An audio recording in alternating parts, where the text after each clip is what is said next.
Hi, everybody. Welcome back to Callisto 6.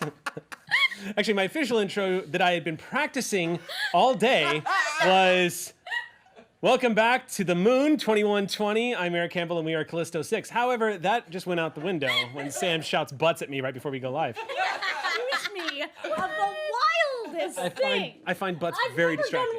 I've never done one of them, have I? No, definitely not. Listen to Gina. They shout out butts in the can. So you probably noticed that we don't have Eliza and Hector. Unfortunately, they were sucked into a side dimension, and I don't know if they're ever coming back. Eliza should not be playing with pentacles and pentagrams, but there we are. But I get to sit next to an Amy. That's true. Eric has just scared the heck out of me. So No, we have, of course, entered into the summer season, which means that we suffer the exact same maladies that every gaming group suffers, which is sometimes we just can't get the whole band together. There's just nothing you can do about that. So, Get it? Because we're a band. We got it. I don't get it. Okay, so a couple of announcements before we get things going here. First off, that today's episode, but before we go, am I supposed to read this before or after the episode? Let me just say, that's today's episode. This is for after. Premiere of Vampire. Okay, so Vampire is happening next. Later, it is happening later. It is happening because this is International Tabletop Day. So we got a huge schedule of stuff that's happening all day today. We're super happy to be a part of this global celebration of tabletop games. Like, as always, GNS has always had a big hand in doing this, and we're super excited to be doing it here with Callisto 6. We wanted to say thank you for watching all the ITTDD. I always get that too many T's in there. Sponsors for making this possible. We want to thank Skybound Games, Board Game Geek. We want to thank The Op, The Rook and the Raven, which is a great name, and the Alamo Draft House. Which, as somebody from San Antonio, thank you, Alamo Draft House. And all these fun companies, they're coming together to make this broadcast possible. So thank you so much for sponsoring International Tabletop Day. And there's probably going to be links running through chat if those poor souls that are our crew can keep up with the way I'm rambling on right now. They've gotten pretty good at anticipating my mistakes. So so it's all great stuff. So definitely check all that stuff out. So thanks to our sponsors. Of course, thank you guys. Hold on, putting this down for a second. Thank you so much, Superpunks. The space between last season and now has only been survivable because of you guys. We've been watching the hashtags. We've been crying over the hashtags. We have seen the art. We've seen the stories. We've seen the tattoos. We've seen the tattoo. There is a wonderful clip that you can relive over and over of Amy mirroring exactly what our reaction was when we saw the tattoo, because she just happened to be streaming when that happened. I feel like there was a moment for all of us wherever we were, because we were in the recording studio for our album, and both of us got the tweet. And we're like, At the same time, at the same time. in the booth, and Xander was looking at his phone, and I put it up to the window, Oh, and we were both like, "Wah!" and I could just see that happening to all the cast all over wherever we were. I literally made an audible "Gah!" Yeah. We were for a moment, we were all one. Yeah. Yes. You brought us together. Thank you. Thank you for this Callisto 6 lives hashtag. Yeah. That was noticed. Yeah. We are here And because you Callisto guys 6 means. Callisto 6 memes, which kind of ambushed me out of nowhere. Yeah. And thank you also for all of your Callisto 6 memes. Yeah. They've been hilarious and really fun and sweet to follow. So thank you guys so much. And of course, thanks to the crew and the producers who I guess helped make the show come together, make it possible to do everything we're doing. I look forward to this game not only because I get to play with my friends, but because I on occasion get to hear the gasps and the sobs of Holly, who runs our board. We all played Holly. Because we love Holly to death. She Holly is the audience. She is all of us. So thank you so much. If you're watching this on International Table Day, keep watching because there's more fun to come. Of course, we got this huge lineup. On that note, I also want to give a huge shout out and a very happy Pride to everybody out there. Because it's Pride. Happy Pride Month. Happy Pride Month. Yeah. Happy Pride Month. Let's see. Pride was a riot. Yeah. I'm trying to think if I have any other announcements. I can tell you that some of us, we're going to be announcing it pretty soon to give you specific dates before. Oh, yes, we're going to do that too. I can tell you that you will see some of us at Gen Con this year. Ooh. So be on the lookout. We're all finding a way to pop on over there. We loved hanging out with you guys last year. We're hoping to see y'all this year at Gen Con. We'll do some repping for C6 and, of course, our beloved Shield of Tomorrow. We will see you guys there. And to wrap up my segment of this very long "Hi everybody" portion of the show, we got everybody loses their shit stuff going on here. We got fan mail that I got the okay to read this on air. So I always stammer when I read on air, so I apologize in advance. It says, "Dear cast of Callisto 6." That's us. That is us. Thank you so much for such a great show and for introducing me to an RPG other than Dungeons and Dragons. You're welcome. We love D&D, but damn, there are so many amazing RPGs out there, and we're super happy we can show you a little bit of the Cypher system and the MCG team's work on that. I decided I wanted to make you all something to show my appreciation. I've included a couple of extras, which is why you got one, which is perfect. Thank you for including extras. Oh my I'm the god. extra. For you all to We do all with know this. you're extra. Thank you so much, Hannah, also known as Hannah B on Twitter I opened mine already. Like, and in Twitch chat. P.S. Eric, sorry, yours is a little hard to read. It was the first one I made. Ah, cool. I've got the progenitor. And you gave me my color. Oh, sweet. Blue. I think- oh, I can't. Yay! Did we really give you your color? Yeah. I totally Yeah, planned mine's that. yellow. Thank you, Hannah. I'm gonna check this out. I love it. Yay! Ah! Oh wow, these are really look how meticulously and beautifully these were wrapped. Yes, yeah. I could never. I don't. Bonnie, you and me with our ADD. There's no way we could accomplish something. I like bit it. this. Yeah. Yeah. Also, if you're watching to continue on through International Tabletop stuff, on the 2nd, tomorrow on Sunday, is a Relics and Rarities marathon. That's so they're right. playing all of Relics The and whole Rarities. thing of Relics and Rarities is going up. And there's bonus in-between stuff that we filmed, so you can... Has it ever been seen before? It's never been seen before. Ooh. Yeah. So now's a good time for a Relics and Rarities rewatch, guys. Yeah. That sounds pretty awesome. Yep, tomorrow. That's pretty. Look how freaking cool that is. These Right? are beautiful. Aren't these Thank you amazing? so much. And it's Oh, all man. our colors. Yeah. Damn, that is so pretty. It's super. I love it. Oh, that is so cool. Yeah. I'm gonna put it on my buttonhole. What do you mean hard to read? This is perfect. You did a great job on this. Thank you so much, Hannah. That's awesome. Artists are always really fair about their own successes. Cool. Just Believe Creations. Check out Hannah's stuff. Just Believe Creations. There we I'm go. gonna Big a shout out. Officially part That of the is jacket. awesome. Oh, nice. Oh, sweet. Yeah. Okay. So, I think that's everything, unless we've got any other announcements. Oh, Yes, Sam DeLeff. Callisto 6 lives, and I'm excited! Yeah! I think we can start now, you guys. Let's jump into tonight's episode of Callisto 6. Or this morning's episode? We can go.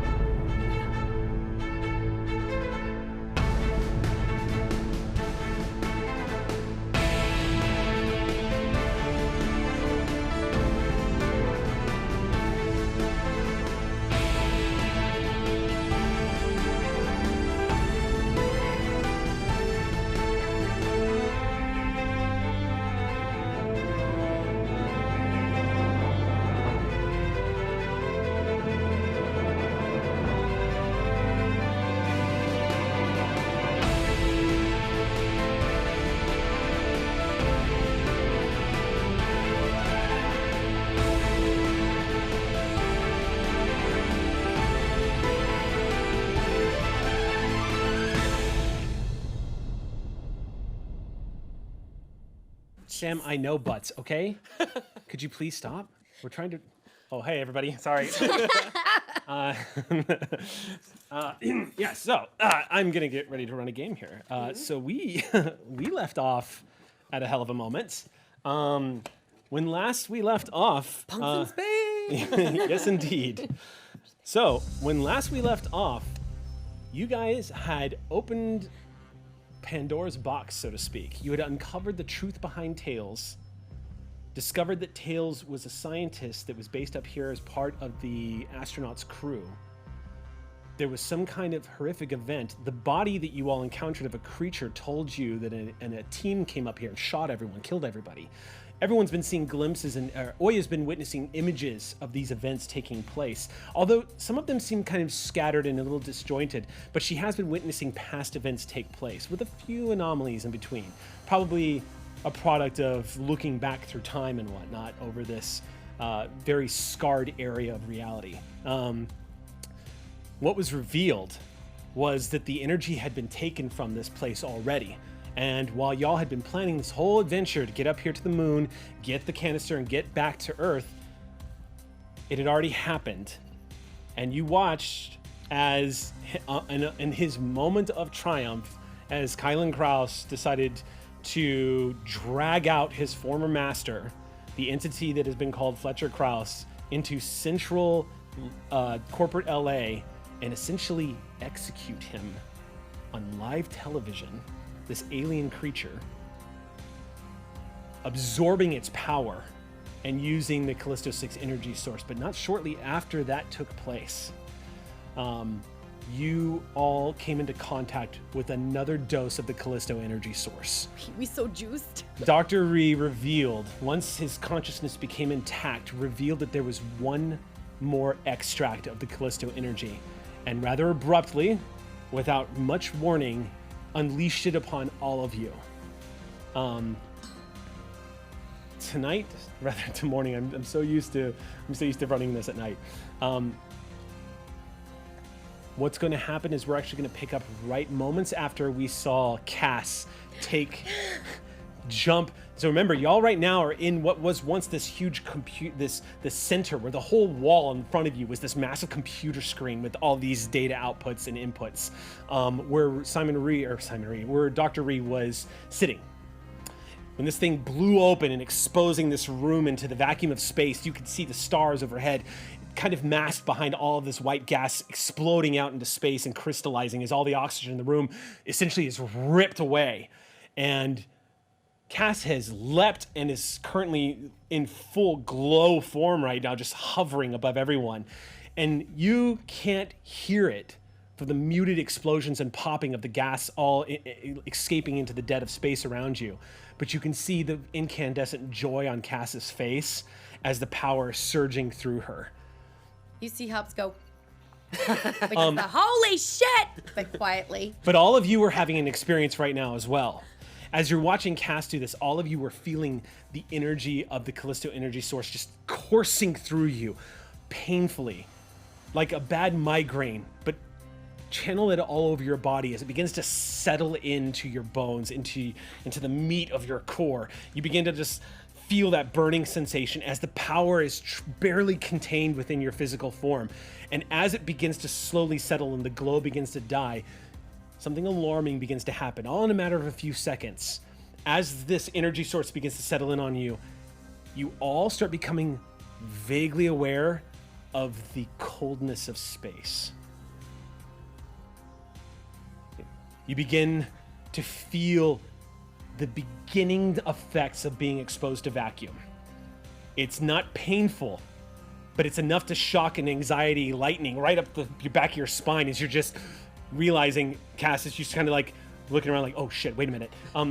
Back in the shuttle, Cobalt, you've been trying to get a hold of your teammates for the past few seconds because just seconds ago, the entire interior of the shuttle lit up like a Christmas tree. Just electricity, these golden bolts of Callisto energy just arcing through the entire shuttle.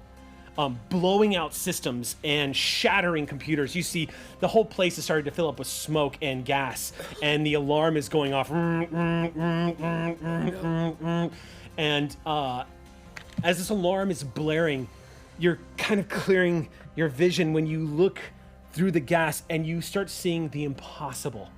The shuttle looks like it is beginning to disintegrate. Like the walls of the shuttle begin to break apart and atomize, and you start seeing pieces of the wall, like the interior structure, the inner parts of the cabin begin to burn away like it was paper with a lighter underneath it. Just and underneath the wiring, the same thing. You actually do see gas begin to escape as the shuttle begins to vaporize.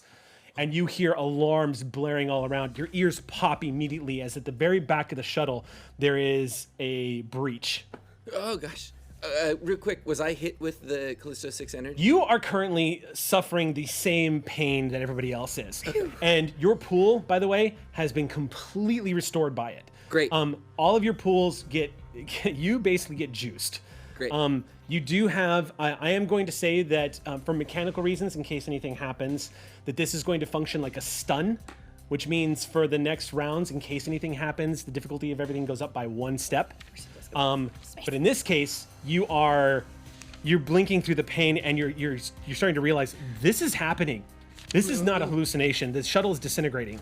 I'm just panicking around like, no. And I'm going to try to activate the force fields because I knew that there were force fields for the wings and things like that. Okay. To try to preserve the integrity as much as I can. As you move over to this console and you start trying to activate the force fields, there's total system loss. You're looking at the computer starting to go down left and right. Lights are blinking off all over the interior of the hub of the shuttle. Oh my god. Okay. Am I still in the suit, the space Yes. suit? Okay. Yeah. You didn't specify you took that off because you were originally thinking about going into the station, but then you Right. stayed behind. Yes. Yeah. Okay, so I'm going to locate the helmet and snap that on. You launch yourself off one of the shuttle walls and collide with the other one as you quickly grab that helmet. And as you're putting it on, you see suddenly debris, juice boxes, everything goes sucked out the back of the shuttle as the entire rear of the shuttle just vanishes before your eyes. You see deep space Oh no. and the horizon of the moon as all of the gas and everything just complete decompression. Okay. Your suit immediately activates and goes. I launch myself off of the wall towards the moon. I need you to make a might check Okay.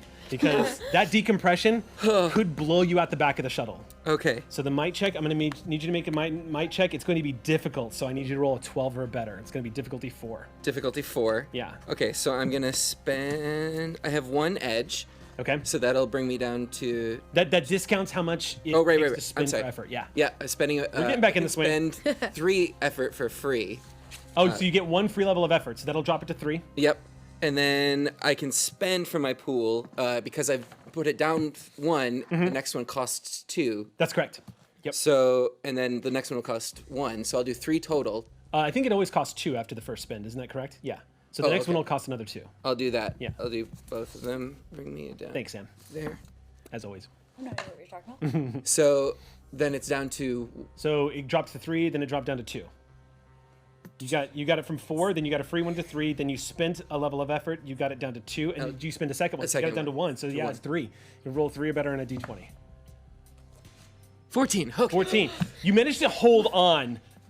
You managed to hold on because you saw it about to happen. There was a split second of disbelief. You managed to get over it because you knew that it was like one of those moments where, yes, the car's going to hit you if you don't get out of the way. Yeah. You managed to grab hold of the side of the shuttle wall as the entire back decompresses. Gah! Belongings, everything goes flying out into the back. You Holding yeah. on to this. And then it is eerily quiet now as the entire interior of the shuttle has been exposed. The only thing you can hear is your breath on the inside of the helmet. Just and you still see the electricity, this plasma electrical glow of the Callisto 6 energy source. Just still, that's when you realize you were glowing with an ambient light. You are flickering. You can feel the power coursing through you right now. Yeah. It doesn't feel like anything you've felt before. As Kobold, you've had problems with your powers the way they've manifest because of how you received your powers. Right. You didn't realize until just now that it feels like with these powers, it feels like you've always been at 75% battery. It feels like you were always a little nervous to activate these energies because of how they treated you. Yeah. But right now, there's an inexplicable confidence surging through you, like you have just meshed with everything that you were becoming.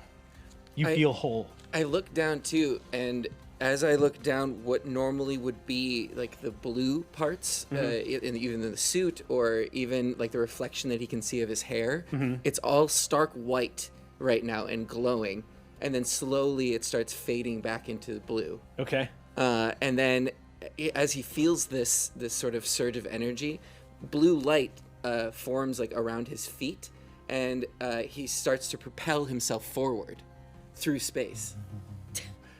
willing yourself. Yeah. You kind of you angle towards the airlocked area, and on a thought, you feel this energy surging through your body, and you immediately begin to move. The ambient glow of this blue light mixing with the golds of the Callisto energy is creating this cascade of color all around you as you begin to push through the hallway. Back where you guys are, you as the sensation begins to sink in on you, everyone catches. What do you do? No, come back down. I kind of think in a downwards direction. Before you have a chance to think, that instinctual need activates faster than the speed of thought, and as you're about to reach out in confusion, how do I move? You're already starting to move towards Luma. You drift right into her arms and grab each other by the shoulders. And that's when you'll notice that flaying her arms next to all of you is Moonlight, who also, by the way, is emanating a vibrant golden glow with plasma, fire, and electricity playing off of her. And she's doing this and just going and pointing to the door, which is still closed to this room. Okay.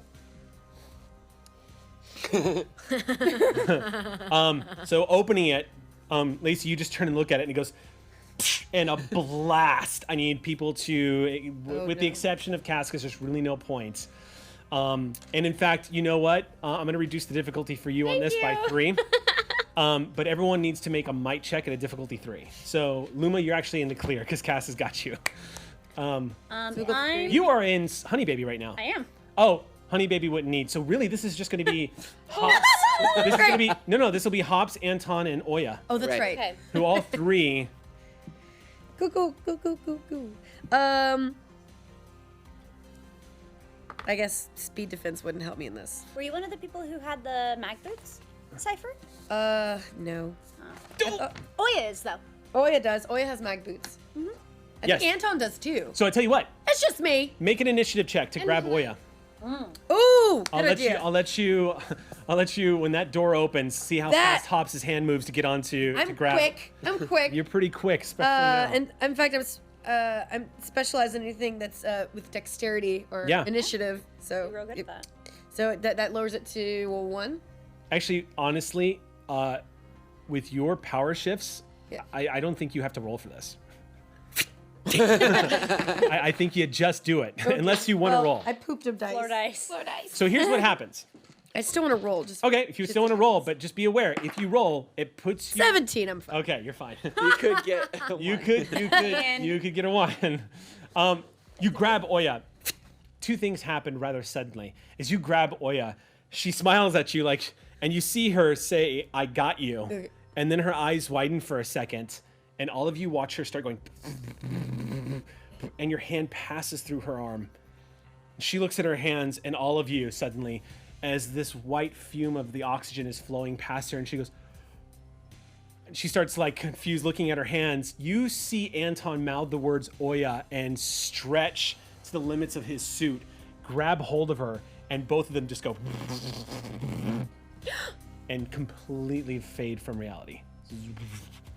The only thing left is a ghostly image of both of them, the outlines of the Callisto 6 energy source, almost like ghosts.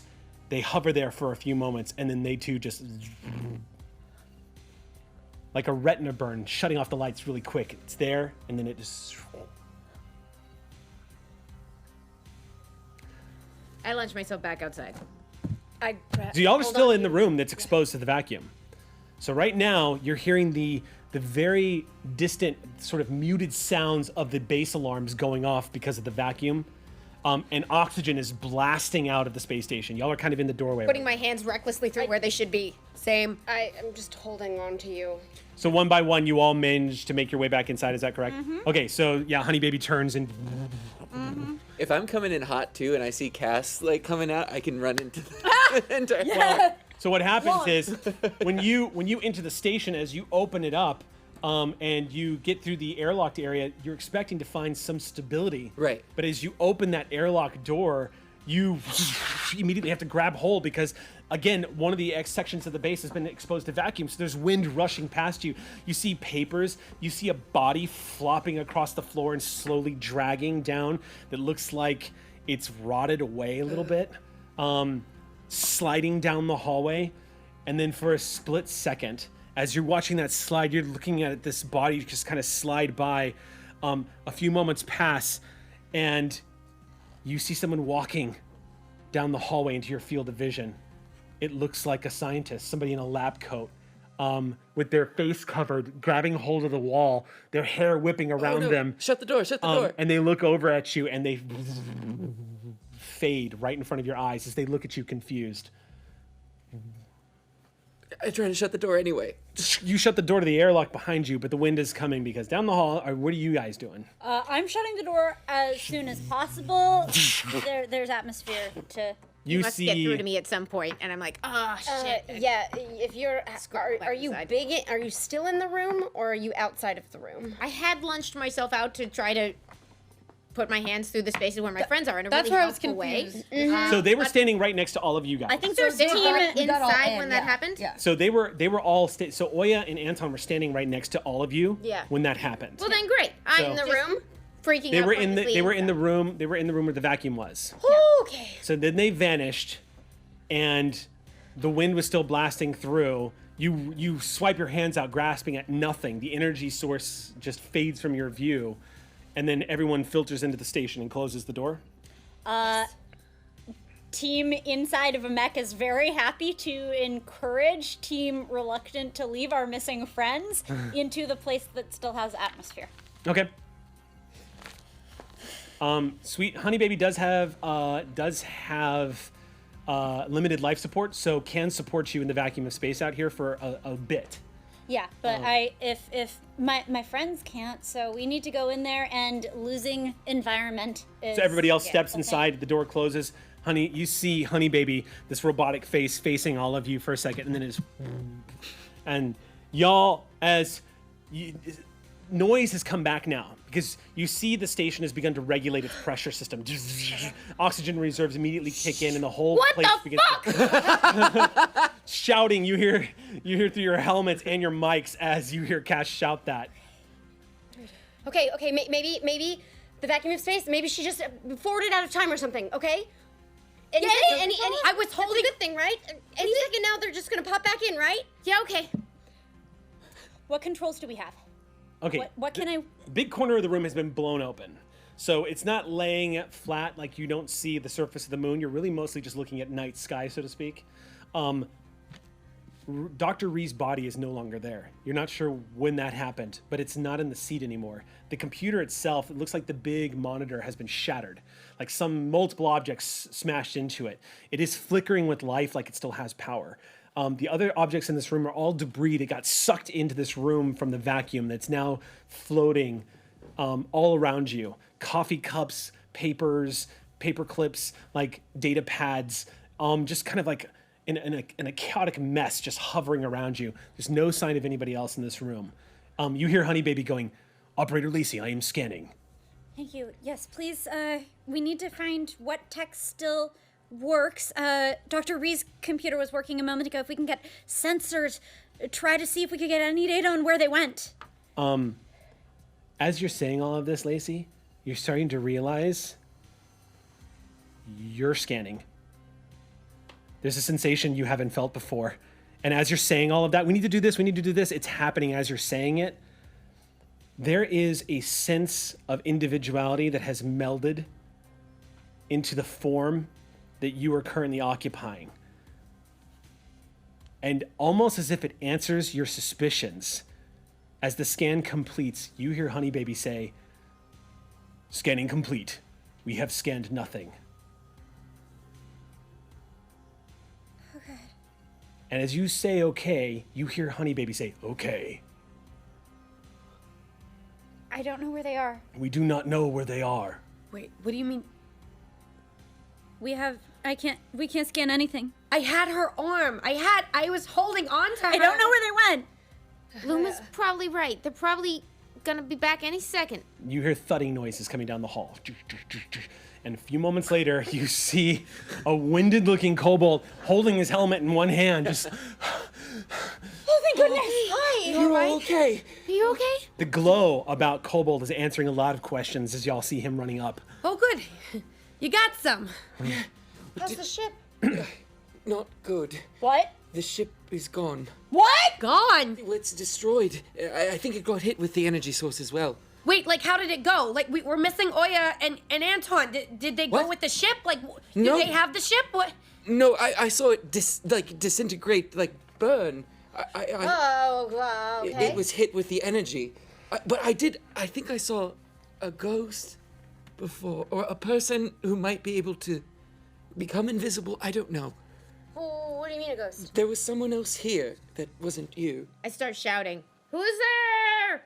Amidst the shouts, Lacey, you hear anomaly detected. And Anomaly? the moment you hear that, you notice the room that you're standing in is fully illuminated suddenly. And you are detecting, like, sensor readings going off all around you. You're detecting gravity in this room. You're detecting oxygen in this room.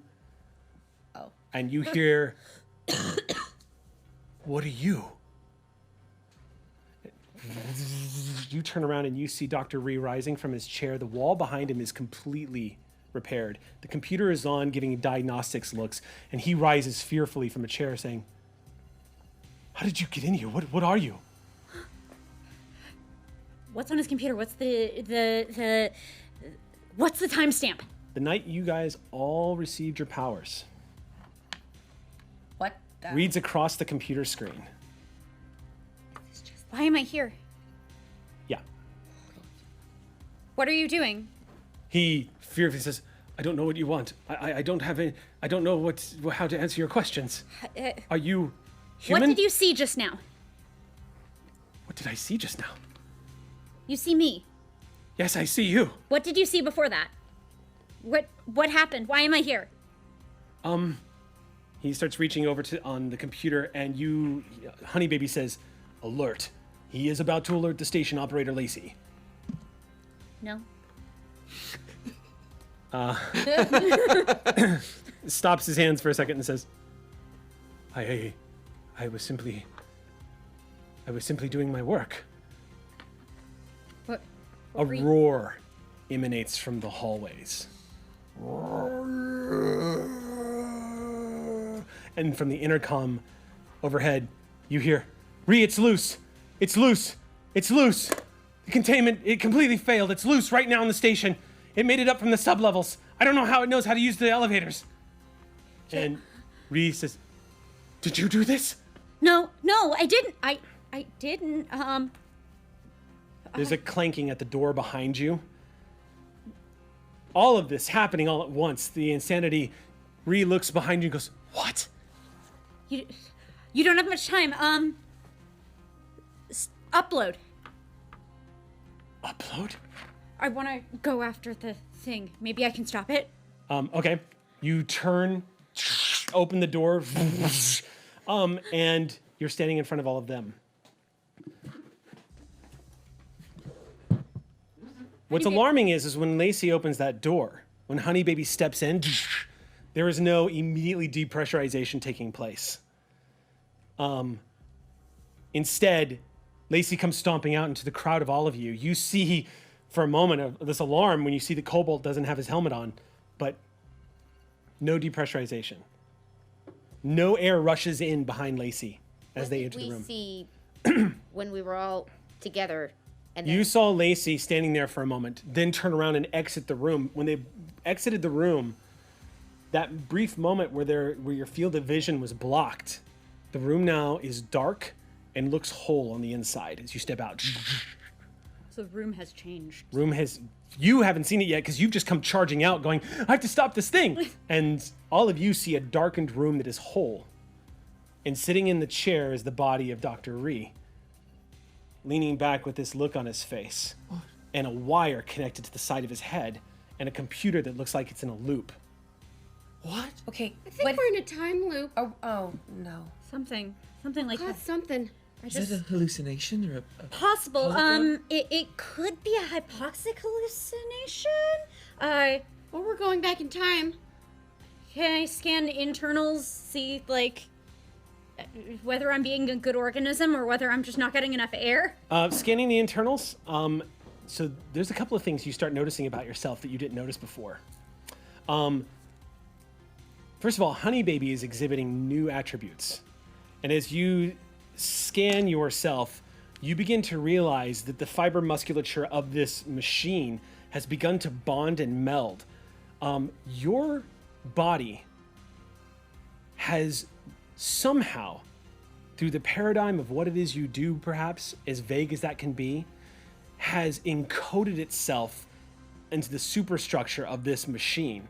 And Honey Baby is now exhibiting a synthetic internal processing system that is akin to essentially a living android-like being. It has an internal system that has a circulatory system that's functioning very similar to organic life, but is manifesting on a technological level. It's almost like Honey Baby took a snapshot of how your body worked and infused it onto its frame. Honey Baby has evolved in the past few moments. And as you have these thoughts, Honey Baby has these thoughts. And for all of you watching the mannerisms, Honey Baby, when Lacey is loaded into Honey Baby moves like Honey Baby has always moved. A robot, a machine that is taking orders and directions and is asking questions and thinking for itself. But you can see a radical shift right now as Honey Baby's looking at its hands suddenly, and they just kind of... And then you see a very familiar mannerism. Honey Baby just goes and starts to... You hear the servos just activating as the body begins to bounce a little bit and go... I'm not hallucinating from hypoxia. We are not hallucinating either. Okay. We cannot get hypoxia. Lacey, what is happening to us? We don't... More data is required. Fascinating as y'all hear that question. If you didn't know any better, Honey Baby sounded scared just now. Concerned for itself, concerned for Lacey, Join the club. confused, speaking as a being and not as a machine that's asking for a more logical course of action. Okay. Okay. What state is the shuttle in? What state is the base in? Agreed. Scanning. There is no shuttle. Operator Lacey. Shuttle incomplete. Scans of station. Scanning. Station is fluctuating. How so? You see up on the screen in your ocular vision, you see the station itself. The screen itself begins to static, like the constant pinging and scans. Lacey, you're watching parts of the station vanish and reappear. Some of them alter into different states. It's difficult to tell from the data that's coming through the feed, but there are moments where half the station is there and then it's not. Oh, no. And then it's back again. And then life forms explode all over the station, a fully staffed station. Then you're also reading scans of construction crews outside. Then they're gone. I think maybe that canister punched a dimensional hole in the moon? What? Cool. Or Oya did. Why did you just go flying in and out of the room? I saw the ghosts. Oh, damn. It was David Reed. I saw a computer. It was timestamped the day we got our powers, the day that the beast got loose on this base. Everything here is fluctuating like it's over layers of I wish we were here. physics. Yeah. So, Oh, yeah. can we fly a ghost ship out of here? Can we just wait for like a stable section of ship and then hightail it out of here? What if it doesn't stay stable? Aye. Also, What's the nearest ship to us right now? Planetary scale. That's gonna get gift. Yeah, so there was a moment during your scans where a ship appeared and vanished.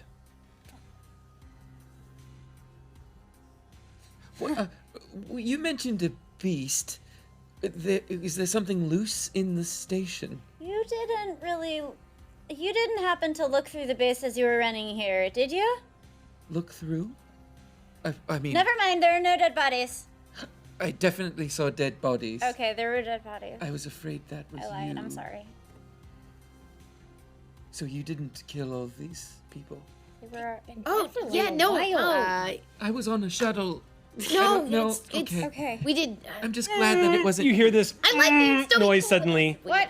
There's a noise suddenly, and you all turn and look. Oh, just in time to see Moonlight unclasp her helmet, pull it off, and throw up in the side of the hallway. Same. That's fair, yeah. And she holds herself and just Are you okay? does this Again. and then nods. Who knows how to make a ship? If only this was a Minecraft server. It took a month! Okay, look, all I know is we have to find Oya and Anton. Like this is crazy. They just went poof, and now the whole base is going poof, and people are going poof. Like what? How long before we start disappearing? Like what's happening? Okay, then we need to make this base stable enough to have a ship that stays a ship and have a base that stays a base, and then we leave. Well, Well, because the dipshit said we're dead. We need to go home. there has to be some sort of security protocol in place, like escape pods or Oh, are there emergency escape pods? lockdowns. Yeah, it doesn't gotta be our ship. That keeps us There is an separate. there is an emergency hatched area where there are emergency suits located, and there are life pods that are sustainable for rescue. They are, think of them as like, think of it as sort of like a safety room that you run to, where if everything else fails, it's a place that can sustain survivors until a rescue mission can be launched. Okay. There are no shuttles, there's no pods, there's no escape. There's nothing with Baseballs. thrust that's gonna get us out of here, but there is a panic room on the base. It's... I'm panicking. What if?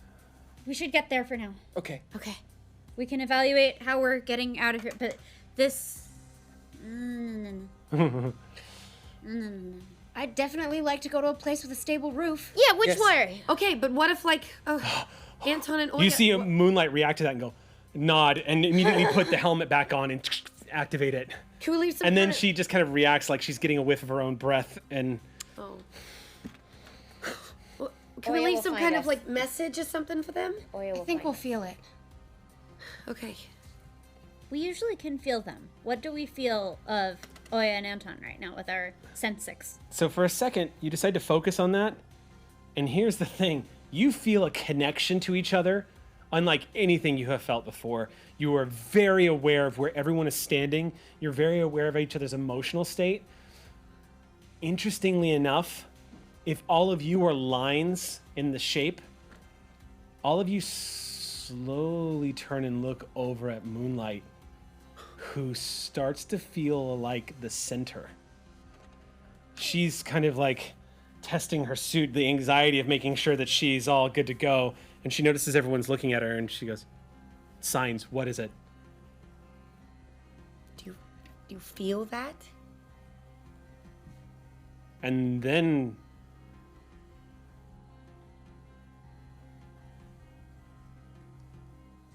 Welcome to the club. That's something. Do we feel Oya and Anton? no, you do not. Okay. But there is a familiar presence here. It doesn't feel malicious at all. In fact, it feels quite benevolent. It's inexplicable, but you are aware that there's somebody else here on this station that sensors apparently didn't pick up, or maybe they're in the fluctuations. But through the connection to Callisto 6 energy, you feel their presence on the station. Just a presence. Can we locate it? You might be able to, but How would we try? Can I spend an insight? yes, you can. So, so here's the thing: when it comes to the Callisto, so insight only pertains to something that is relevant to your character specifically. However, I feel a lot of things. well, I was gonna say when you're tapping into the Callisto energy, that's relevant to all of you. So Yeah. if you're asking me, can I use this energy to detect somebody else who has it? Yes. So it's 3 intellect points. Done. No, doesn't count. You have to. Yeah, Edge doesn't save you from an insight check. That's fine. Yeah. So 3 points. Oh, I see. You've done as in fine, I'll spend Yes, it. Oh, okay. yeah. I thought you were saying the edge thing. Okay, cool. So yeah. So Really smart. I got 10 points to spend. yeah. For now. So Sing. you begin to remember a few of the incidents, because the interesting thing, Luma, is all of the strange instances that's happened with connection to the Callisto 6 energy. A lot of them have happened specifically to you. The one time you touched one of your teammates and actually managed to restore some of their pool. Thanks for that. I remember that day. Good job, buddy. You kind of focus in on that experience, wondering if you can find it again. And you do. Yes.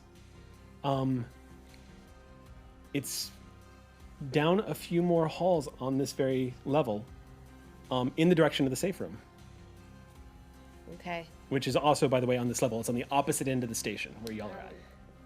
There are 3 levels. As Luma sort of centers in and starts sort of walking, you see like a sort of after image light trail, very slightly falling behind her in a trail as she's going down the hall. Okay. It's at this point you guys probably might realize that Cobalt's actually not touching the ground. Oh. Oh yeah. I have some new abilities. Me too. Really?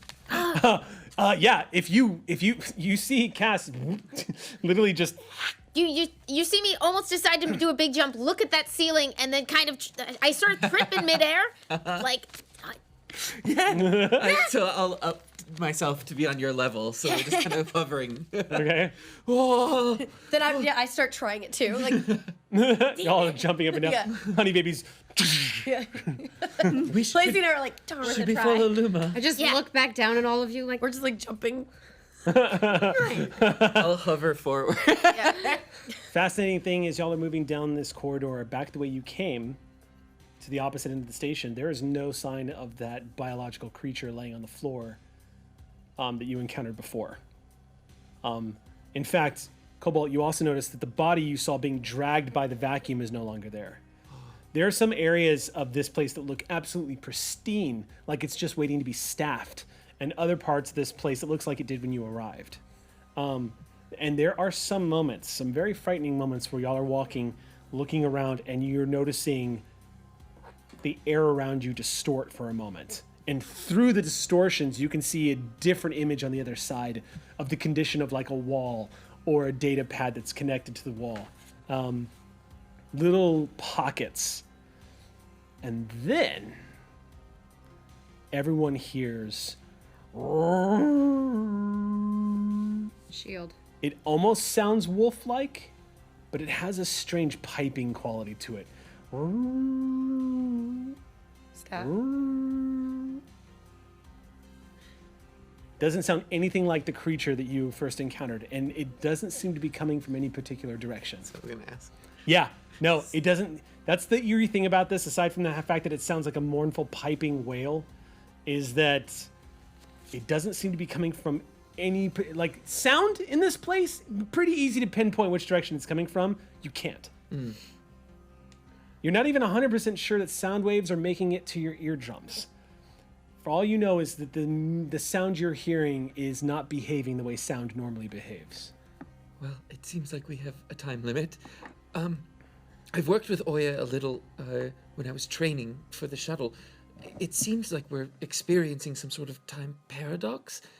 What do we do? Well, there must be like an inciting incident, something that causes this. That canister. C6 bomb sounds about right. Yeah. There's no way to recreate that. Especially on a person super great at time. We should keep moving, though. which way's that panic room and where are you Opposite going? side of the space. Still feeling something. Follow. They're nearby. It is an encounter-free journey as y'all make your way. It takes about 2 minutes of walking to get from where you're at. Coming from? All around you, this place looks like a really very similar to what you see on our back wall here, this image of the space station, walking down these graded planks. You can hear your footsteps clanking against the metal of the grating. Honey Baby, of course, making the most of that noise. But as y'all slowly round this curve, what stands out to you is, unlike the other doors in the station, these big metal doors that slide open and close in the Star Trek-esque sort of style, at the end of the hall, where that safe room is, you see a wooden door Okay, with slightly a out of- brass handle, circa 1930. What? Slightly rusted over a little bit. What is this, Narnia? What? Door looks like it was originally painted like a really rich, deep green, and some of the paint is scraped off of it. I want to look around the edges at the joining and the build of it. How does it? Yeah, it looks like it's just part of the metal. It looks like the door to this place just doesn't exist, and that the door frame itself has been completely attached to the hull of this station. Oh, I gotta open this. Is it a push or a pull? It looks like it's a push, but as you approach, you see the handle jiggle a little bit, and it opens up. And as the door swings in, the woman that's standing on the other side, for player information, because you'll get this if I describe it this way. Because if Eliza was here, if Oya was here, she would know immediately, because she saw this woman before on Amelia. Oh, yes. Back when she had a flicker of an image of somebody who she thought might have been her, or a future version of her, or perhaps a relative. But as the door swings open, the same image of this old woman who's dressed in these long fabrics, has her dreadlocks kind of pulled back and tied very neatly. Looks very well dressed with jewelry about her. The stunning part, though, is how your breath catches in your throat, Cass, because that's Oya's grandmother that's standing in front of you. And she Abba? gives this big smile and she says, well, here we are at last. What? Nice to meet you. Nice to meet you, Luma. Okay. This isn't what I thought the panic room would be. I'm a little panicky. I'm still panicked. Yeah. Well, Your front door? not my front door. This door belonged to Oya. What? You should probably come inside. Yes, okay. Would you like to come inside? Yes, please. You hear that howling behind you. And she, yeah, now I do. you see a worried look in her face as she steps aside. When she steps aside, you see Oya's kitchen. But it looks brand new. This kitchen, if this is Baldwin Island, this is when Oya's place was built, because everything looks brand new. The tiled floor, the counter space, and she steps aside and says, "Come on in." I'm spotting a tile that I know I broke. It's perfectly intact. So one by one, Yeah. Yep. y'all filter in. She doesn't watch y'all as you walk in. She kind of keeps glancing out the door at the noise. Same. And when you're all in, she closes the door and stops and goes, Abuela, what is this? What's going on? Hi! "How are you, Cass?" You know good.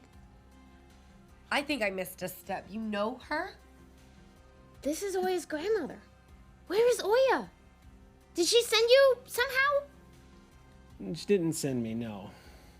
We- But thanks to her, I can come talk to you. What? These are our friends. Oh, I This know is all of you. Luma. I know all of you. I've been trying to get a hold of y'all for ages now. Ages. What? How? Well, I've been trying to reach you through Oya, but she wasn't ready yet. And that's understandable. I don't blame her at all.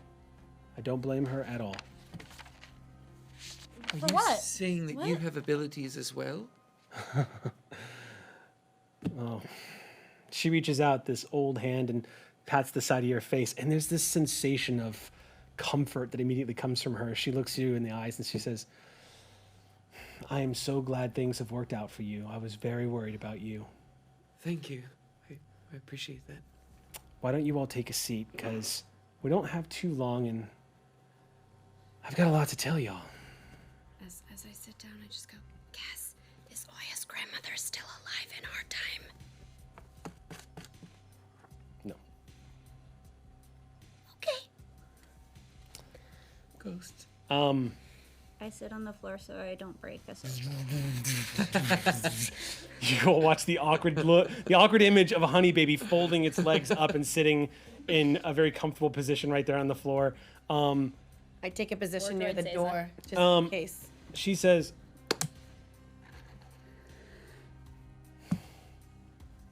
Anton, Where is he? Do you know where he is? Is he okay? Tell him we're looking for him. I don't know if he's okay, but it doesn't surprise me that he tried to save Oya when she didn't need saving. I'm sorry, that's the best I can do. Where is she? What's going on with them? I don't know exactly where she is. I could tell you. My answer would just frustrate you. It would not be more frustrating than knowing nothing. She's everywhere right now. That is surprisingly helpful. Good. I'm glad. It's going to help me understand how to tell you everything I've got to tell you. See, maybe just. Okay. She says, well, first of all, just so there can be some trust between us, I am not Oya's grandmother. What? I thought you just. What? Staff back. It's a good reaction to have, but don't worry, there's no deception taking place here. I've been waiting for this moment to finally talk to y'all. I'm not about to waste it. Are you Luma? No, I'm not any of you. Although in some respects I am a part of each of you.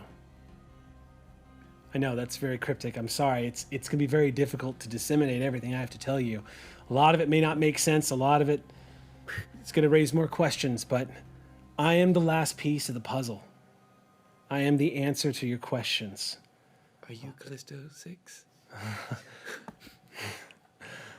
No, I'm not Callisto 6.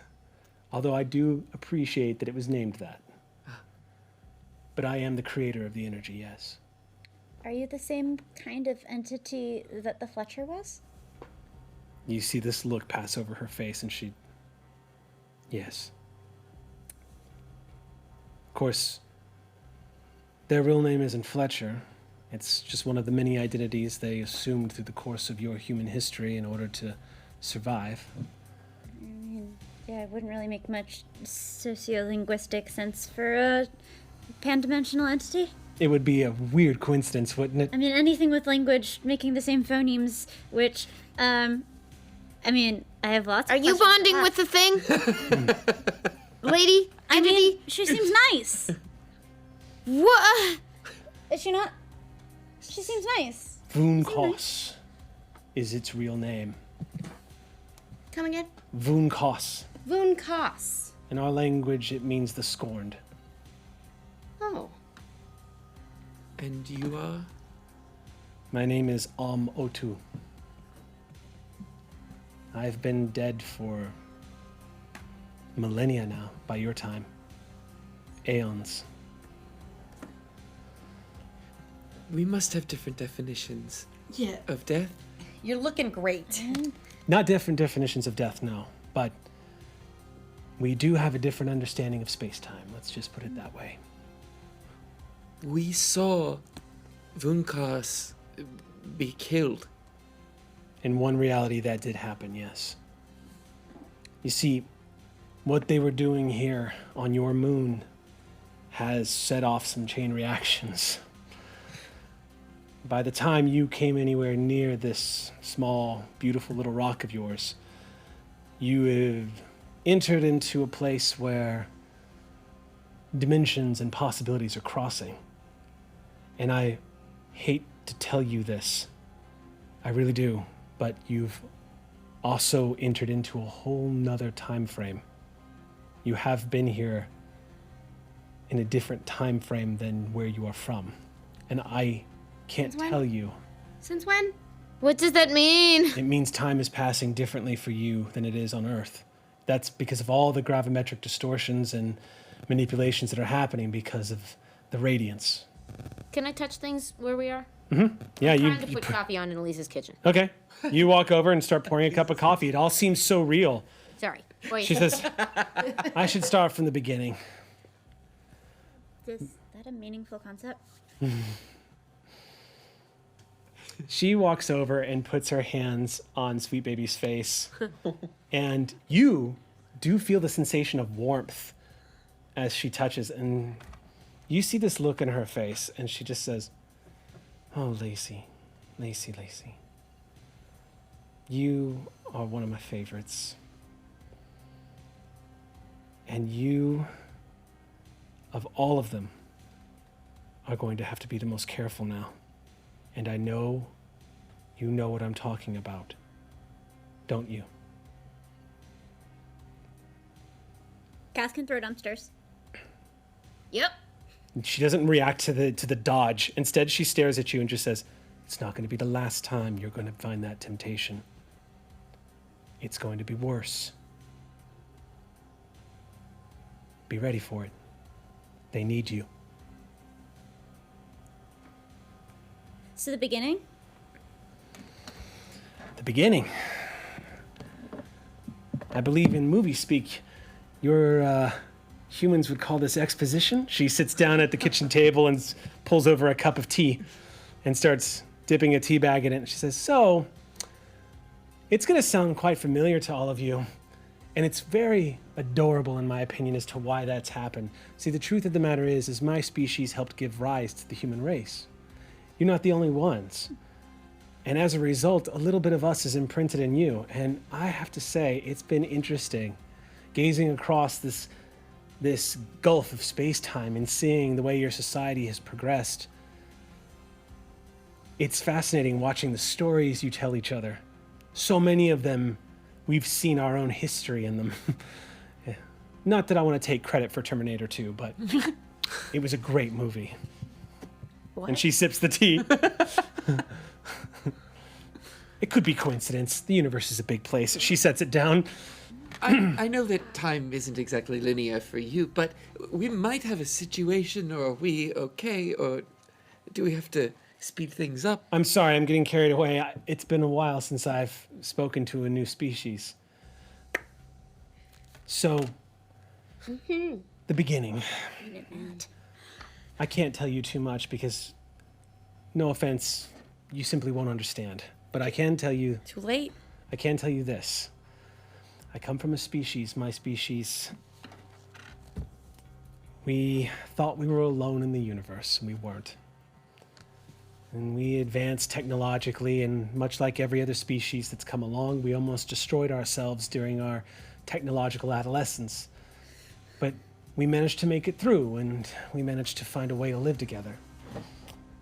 And then I created the Radiance, which you call Callisto. And the Radiance was a power source that I was able to harness the very essence of space-time and to create on a scale that no one had ever seen before, willing things into existence simply by wishing to do so. And for a while, it was clear that we were ready to do it. We were using it for good. We were building a whole society of explorers, people who wanted to view off into space. And we kept pushing the boundaries, and we started creating life. We found out how to use this energy to seed potential worlds with the proteins and the compounds necessary to set things in motion. And then we sat back to watch the chips fall where they may. And of course, what you might expect, what we should have all known was going to happen, happened. Power corrupt. Power corrupts. We didn't believe ourselves capable of such a thing. We were creatures of enlightenment, of compassion. Vunkos. We discovered there is a mineral. We didn't know it existed.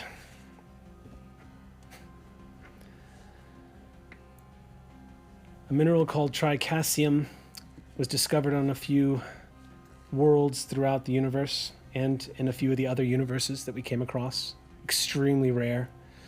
But this mineral was able to capture and contain the radiance like a battery. We didn't know such a thing could exist. The very essence of the radiance was meant to alter space-time. And somehow this mineral was able to contain it. It was the only naturally occurring object that had been able to do so.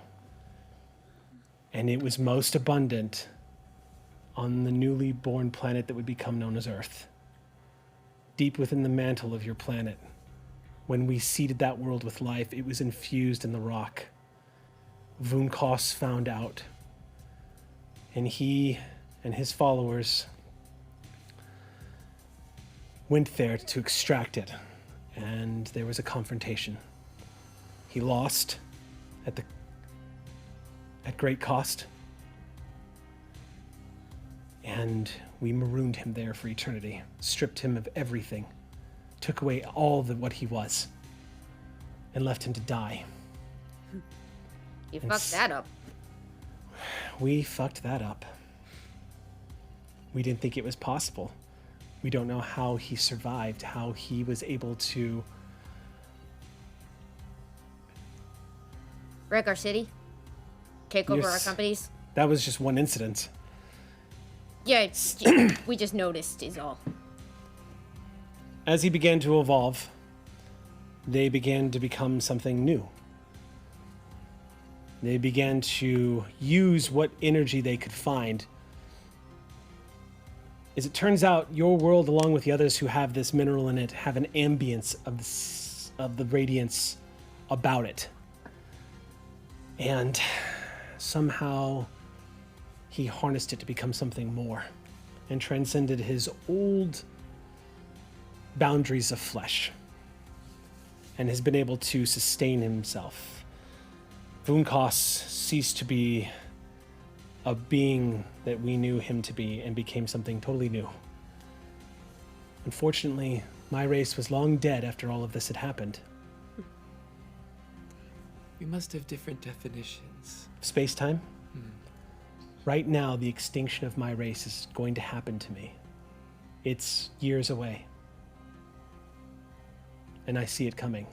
I am speaking to you from my place in the time of this universe. Why does it look like you're speaking to us from my friend's kitchen? Because if I'd shown you the truth of what I was and what you were in, you would go mad. What am I drinking? It smells like coffee. Okay. You sip. Like I said, this is going to open up more questions. You hear that howling outside the door again, and she glances. What is that? That's a question. The unleashing of the radiance on the moon has set off a chain reaction and has caused the parallel universes to collide here. The walls between realities have weakened, and the predators that lurk in the walls of those realities, like cockroaches, smell your meat. Okay, that's nice. Okay, it's a bad wolf. Got it. Well, Bad wolf. if you've been watching us, then you might know how we escape. How do we get out of here? The shuttle was destroyed. There's someone else who's been trapped in this same moment, just like you. Yeah, who is that? We feel them. You're going to have to face them. In like a bad way? In a bad way. Dang it. Sorry. Why can't it be a good feeling? I don't know. It never is it? You always want something, unless it's the smell of funnel cakes. Dang it. Sorry, I forgot to eat. The being known as Fletcher, who we once called Vunkos, they are now something more, and they have become something that has transcended the creature that we once knew. But It has been biding its time and waiting for society to grow around in hopes, after extinction level event after extinction level event, biding its time until a civilization could arise and give it the technology it needed to fuse the radiance with its DNA. No one of my species has ever accomplished such a thing. But wait, he's dead. We saw him die on the news that In we one watched. universe, you did see him die, but I guarantee you this. They are not dead. And if you ever watch, in any universe, if you ever watch Vunkos die in such a way, I promise you, whoever is the one that is responsible for killing them is now their vessel. I rummage around in the highest cabinet where I know they still keep the good Cereals and Like stuff my like you got. Okay. And I grabbed the bottle. That's even worse than a lich. It's Yeah. important that you all know all this. You will be the last beings I ever speak to. What? once this conversation's over, I'm finally at rest. I can finally return to my time and die with the rest of my kind. What do we do? Voonkos has to be stopped. We all know that. How? How?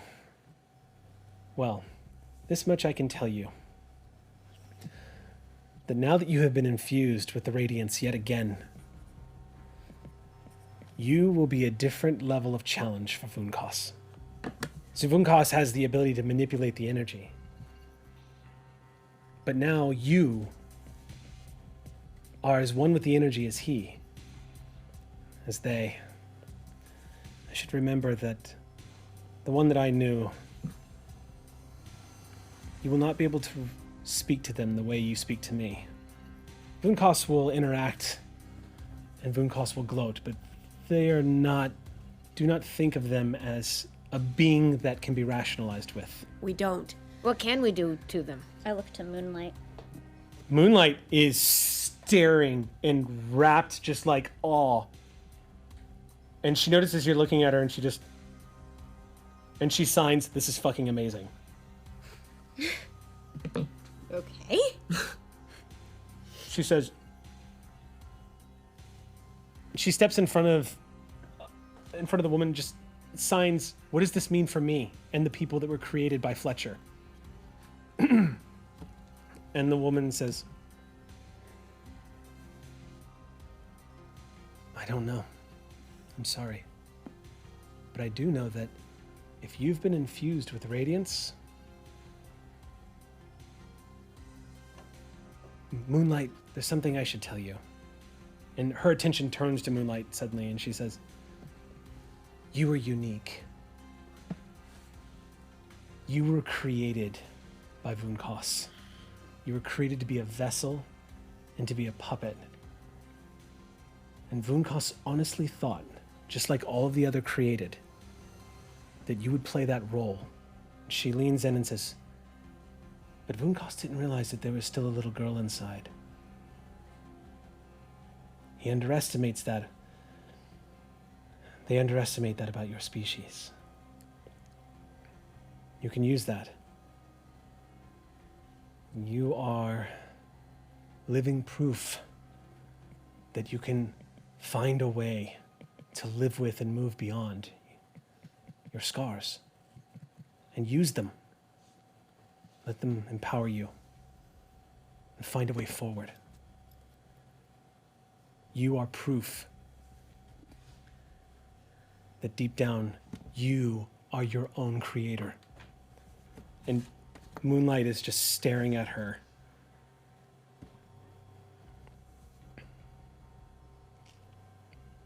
We may have helped give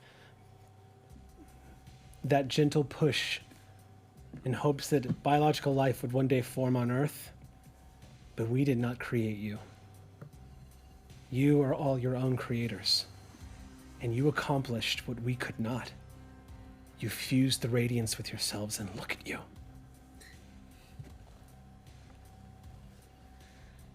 Your trials are just beginning. You hear the howl again, and she glances back and she says, "Your world has been saturated with this energy source. You are the first. You will not be the last." I've, Do you How do we stop? Okay. Yep. oh, sorry. Go. No, you first. No, Yep, no, yep. you. Okay. So, Oya died. Luma died. Well, you know, it passed. In the whatever. We were told that Fletcher took the energy from us. Now that we've been, I don't know, juiced, can we take it from him? Without Can we- him.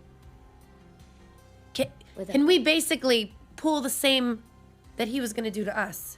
There's one of you that can, if they choose. And she levels her eyes at Moonlight. And Moonlight looks at her and says, "You have been given the ability to manipulate the radiance." Just like Voonkos. What you have done, Luma, by sharing the power of the radiance in healing your friend, Moonlight can now do. That is what she does. She can empower all of you. She can mute Von Kust's power as well. But be aware, Von Kust is not alone anymore. As I said, the energy is now saturating your world. You are not going to be alone anymore. There will be others like you now. Be ready. This is giving me hope that we get back to Earth. Yeah, that's kind of a concern. Hey, do you for have a help. spaceship? I don't. But the one you're going to face when you leave here will. Yeah. She took one to get up here when she murdered everyone on the base. That's correct. Is it? And when you leave this room, it's very likely her timeline will cross with yours.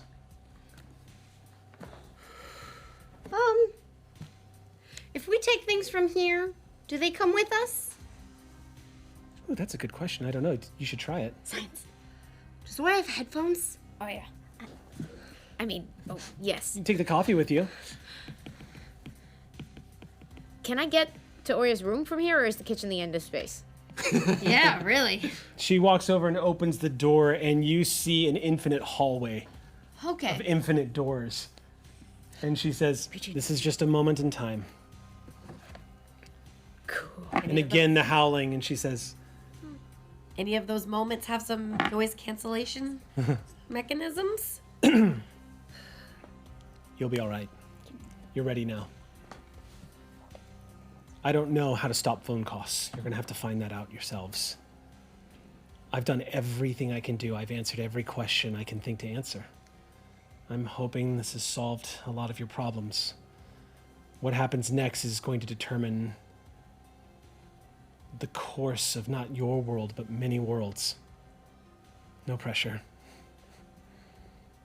Well, for what it's worth, thank you for that push, and good luck with whatever comes next. No more fumbling in ignorance. She smiles at you and pats your hand. Y'all are going to be okay. The other realities, it's been rough. This one's different. This one has you.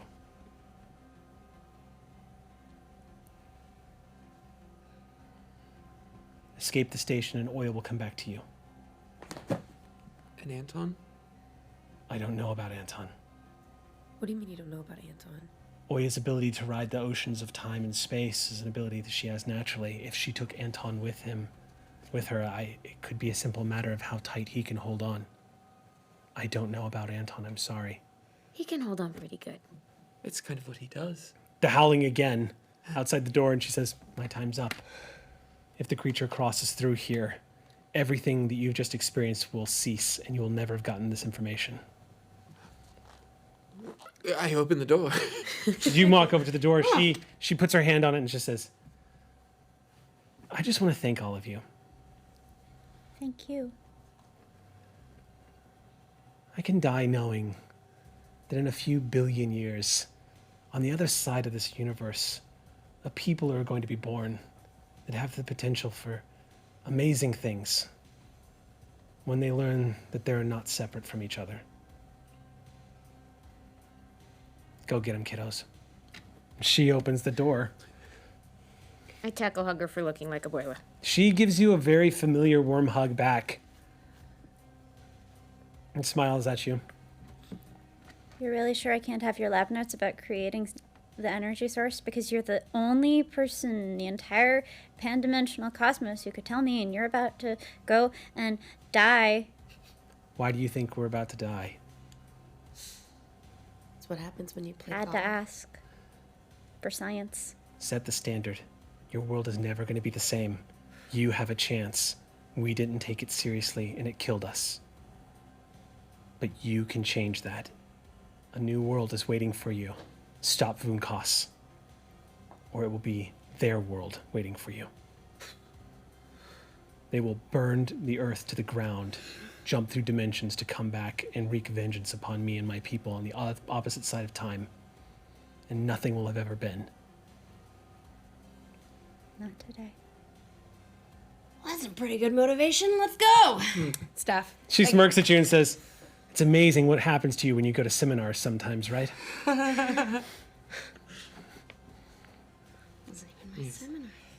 So as we're walking out of the room, I'm going to call everyone into sort of a huddle. Mm-hmm. I've been sort of checking in with myself, and I think I have a new ability that might help us out. And You hear the door closing as you're saying this, and the last glimpse of her staring at all of you with a smile on her face. And when it closes,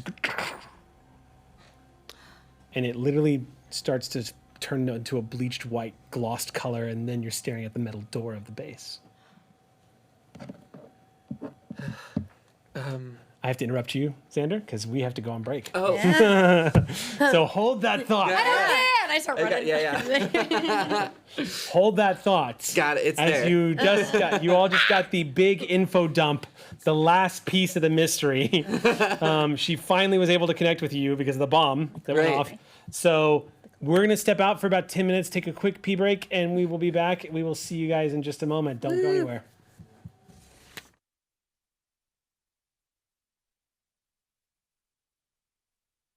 Should we walk? Should we stay? Guys, you can do whatever you want. Just, do you guys want to walk in or do you want to stay? I want to walk. Jake, what do you want to do? I just want to stay. All right. Can I walk in wanna anyway? stay. I think it's a little weird if one of you stays and one of you walks. Can we try it? Then you stay. I'll walk in. Okay, can we start from there? Start from one. All right. How is that- So Jake, Daryl, if you can go back to one, please, This is my one. or go back to your other one. Am I The out one of that we talked frame? about earlier. Am I out of frame? If I can you see me, Jake? If you can see me, then I can see you. Can you see me right now? Yeah. Then yeah, I can see you. So let's scoot off to the back, and then Daryl, if you Yep. can just take a couple steps backwards for me, please. There's a thing. All right. I actually think this is a good starting point. Okay. All right, and action. So we made a game. No, Yeah. Daryl, you're gonna have to come out. Like, But I on thought we were action- staying. On action, you Yeah, guys walk out. because you said we should enter and or stay and or enter. No, but I mean on action, what's gonna happen is that Yeah. Jake, I'm gonna want you to walk out because you were standing here before, right? Yeah. Right. And But then- Daryl, you but were then standing you over said here, to so go I'm out. gonna need you to stand right Okay, here at I that got it. point too. I I got know, it. but that's at the beginning Okay. part. Okay. beginning. All right. Okay. Alright. No. So this is the ending part. Go back to the beginning part, which would be over there. So No, by, not you. And I'm sorry. Do you mind if I touch you? That's not really. But Okay. So by the end, we need to be there. By the end, yes. Okay. So you want to do Daryl, like, you know what? when Let's we just start do talking, individual rehearsals for this. Yeah. Walk real slowly. Okay. Over the course of the next few minutes. Got it. And then by the end, we'll be. No. Got it. Walk out like a normal human being would walk out. Why are you walking slow? This isn't like a slow motion I thing. thought it It's was just supposed an to take. intro. I thought. Okay. Yeah, but you said by the end you want us up here. If Not if by we're- the end of the message. At the start, I want you here.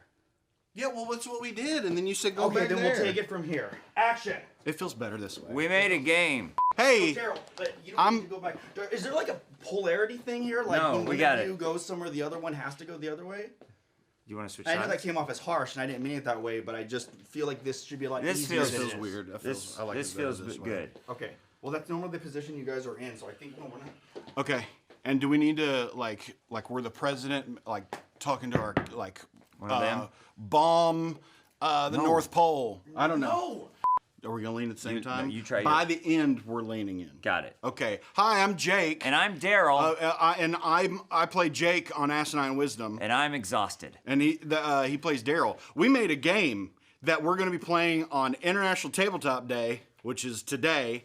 It's right now. That's why you're watching now, because it's International Tabletop Day, and we made a game. Did I mention that, Sean? Did I mention that part? You did. It's Okay. called the Asinine Wisdom, The board game. but board spelled. It's spelled differently than because when we made the game, it doesn't have a board, And it's spelled like you're. but it's spelled like you're not having fun. Oh, thanks. Well, it doesn't need a board. No, you need to spell it.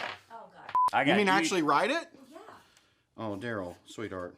So we decided, you know what, we should make a game because we need more ways to get the brand of Asinine Wisdom out there. You know, like any virus or disease would do, we need to spread, right? And so let's do that by more means possible. So we are here today to tell you what the game is.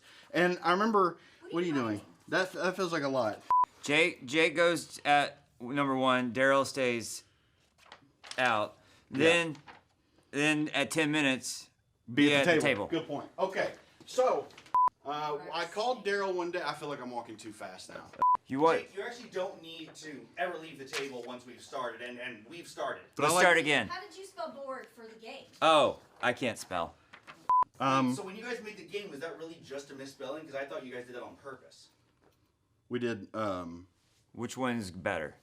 That's That's the right spelling, but not for your game. What does the email say? Where's the game? We don't have it. Do you? So pretend like these blocks are cards for the Asinine board game. These are cards, right? And so this card has something on it. So yeah. And then I play that card. But okay. Keep, Well, but so there's one person who's got because there's Take a okay. card. There's a lot like everybody's got cards. You know what? Right? Wait, this like, is hold confusing. on, No, let me this is better with do it with something else. Oh. And People. The number of people that can play 2, 5, 7. I lost. Okay, 1, 2, 3. Now I've lost it. I've lost it. Several people can play. So let's say these dice but we only are need people. we only need 4. Oh, I put 4 out more, including us, which is 8 people. 15 people. 60 people. Yeah. I put 6 So out. let's get them all a chair. No, you don't put the. Let's get them all, and then. We can't see you in the camera. Oh. Oh. Here. All right. I got a better idea. Okay. This is a table. That describes the game. This is a table with chairs, and then These are the chairs. Each of the people, which are represented by the dice here, the dice sits here. Wait, is that so? The dice. Is this a dice or a chair? This is. That's a chair. This is a dice. The dice sits on the chair, and then that's a person, and then the dice takes a card, which is represented. I feel like we should start. I feel like we should walk in. I feel like the slow walk in is the better way to do it. You don't need 6 people? That's Well, 4. you can do.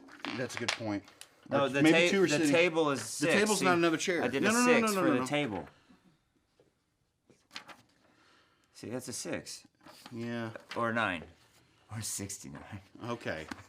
Nice. Grow up. First of all, that's inappropriate. Yes. Second of all, your math is I don't I'd know say- that sentence. Yeah. Abhorrent.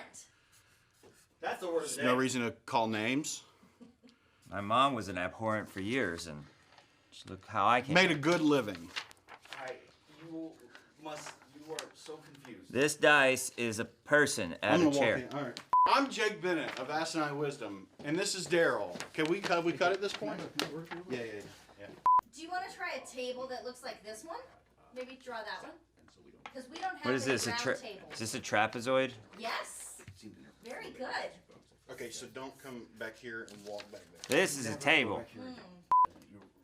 That's what I was. And we made a game called. I don't know. I just feel like maybe I'm if there's The Asinine Wisdom board game. You know, then like a. Board. Like, what's going on with the crazy? Like the guy who keeps walking, and then the people are like tuning in. They're like, "Where's this guy gonna walk now?" Who's thinking that? And Daryl just never mind. Okay. So I'll just okay. Very nice. Hi, are we doing the what is this? Asinine Wisdom, Read this sign. the board game. Oh, I forgot the. Yeah, you did. Should I write it on my chest? Yeah, I guess you can go ahead. Right. So anyway, everybody's got cards, right? This is like There. The. Price is Right style. That is unnecessary. What? Why would you do that? I was writing for the I think that's a permanent marker. Let me see. the board game. That's permanent. Don't do that to your skin. Stop sniffing it. I have to. I'm checking it. The board game.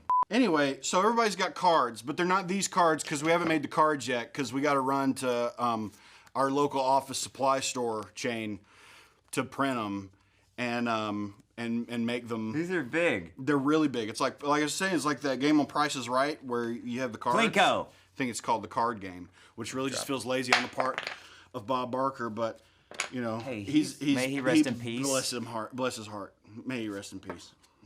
Is he dead? Is Bob Barker dead? Can we look that up? We hate to break this news to you, but we're not sure If the he's- status of Bob Barker. But Drew Carey.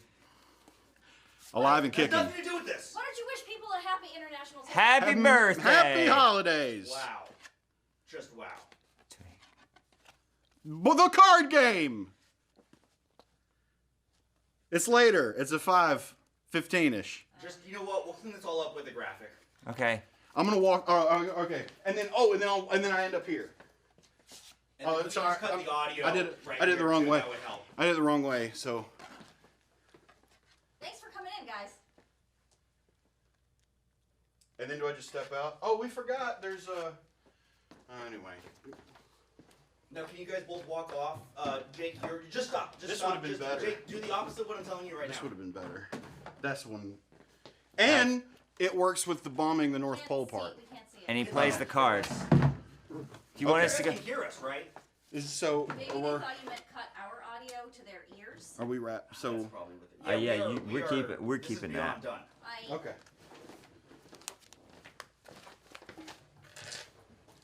You can leave all. No, none of that is yours. So.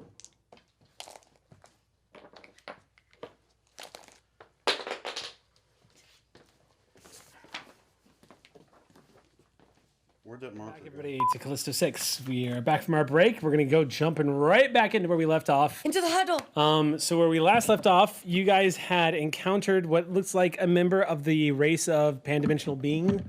Yes. The creature known as Fletcher, who has been sort of an ominous identity from the beginning, has started to sort of finally take shape for you guys, revealing what they are, where they came from, who they used to be, who they are now, what their plans are, and you managed to meet across the gulf of time one of the members of that race who apparently has been aware of what you have all been going through and has this whole time been trying to reach out to you through Luma, appearing from time to time where she could. I'm sorry, Oya, yes. Appearing from time to time. Did I not share that? Sorry. Ship of secrets. appearing from time to time through Oya, and finally was able to make a connection thanks to this event of the Callisto 6 energy source, which you now know originally, before it was refined, before it was discovered, is called the Radiance by the species that created it. A harnessing of the fundamental laws of the universe into an energy that could literally warp reality and make things out of nothing. The reality stone, as it were. The reality, space, and time zone. Yeah, this is a good chunk of gauntlet. Yeah, it's a good chunk of gauntlet. Don't snap it. So, Except for snap. this energy apparently has the ability to warp gravity, warp space-time, make things flow in different directions. It has the ability to make something out of nothing, and in your case, fusing with your DNA, you've learned, of course, it's manifested all these incredible abilities that you all have. You've also learned that you were the first ones to ever achieve that level of synthesis with this energy source. That not even Vunkos, who you now know is the real name of the Fletcher entity, not even Vunkos has been able to achieve this. So it's canonically established that Anika Patel is the best scientist in the pan-dimensional cosmos. Anika Patel Thank you so much. what Anika Patel has done what their race could not do. Yeah, get good, you casuals. Dr. Anika Patel. Dr. Anika Patel. Actually, it's So, leaving the the kitchen of this pan-dimensional being, and she sends you on your way, basically wishing you all luck, and then returning to her time frame where she can live out the rest of her days, and die with the rest of her species as she is fated to. You now find yourselves back in this ever-shifting, ever-warping space station that has become essentially the shatter point of dimensions crossing into each other. A weakening between the walls of different realities, different universes. And as you've entered into this hallway once again, the room that held, like, you were all going to the safe room, panic room, so to speak, because you needed spacesuits, for those of you who didn't have them anymore, and you needed a place to sort of get together in order to figure out your escape plan and use the resources. That room has now returned to normal, because as you're standing in the hallway, the doors have opened, sensing that people are nearby, and you see this large room on the inside with rows of spacesuits. Moonlight, of course, is being the one that still has their spacesuit on. She is looking at all of you and swaying back and forth and rubbing her hands like she's trying to process this mind-shattering info dump and the events that are taking place around, and the fact that she is now super. All of this, she looks like she's just... She was always super. You and my dad's, my goodness. And again, that ominous howling sound. It sounds like a piping of some kind. Doesn't seem to be coming from any direction. Sweet Baby is, or Honey Baby rather, is picking up blips of other life forms flickering in and out. It doesn't seem to be on any regular interval. But if this dimensional being is to be believed, her name, by the way, to remind everybody, Amantu, or Otu. She seemed to know that at some point you were going to cross paths, which what you have deducted is Fawn and her strike team that was coming up here to retrieve the Callisto energy source. That sounds bad. Which means time is folding onto itself. We follow the presence that Gina detected, right? That's The benevolent. Yep. I want to set a facial recognition algorithm.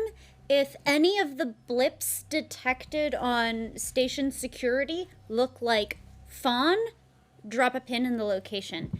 We're not seeing a lot, and it could be that she's a lot of places, but if any of them are repeating, we can infer that that might be a location with enough dimensional stability that we can interact with it. Roll. Difficulty is 10. Okay. You were accessing computer systems and... Okay. You were accessing computer systems that are currently in the middle of fluctuating through space-time. Cool. So Yeah. it's literally like a bunch of conversations that are stopping themselves halfway in the middle of the conversation, starting a new conversation that never should have started to begin with. Let's go ahead. What do you have to roll? Cool. So Take us through it, Lacey. that sounds like tech use to me. Yeah, I would agree. Is there like coding and science to algorithmic creation?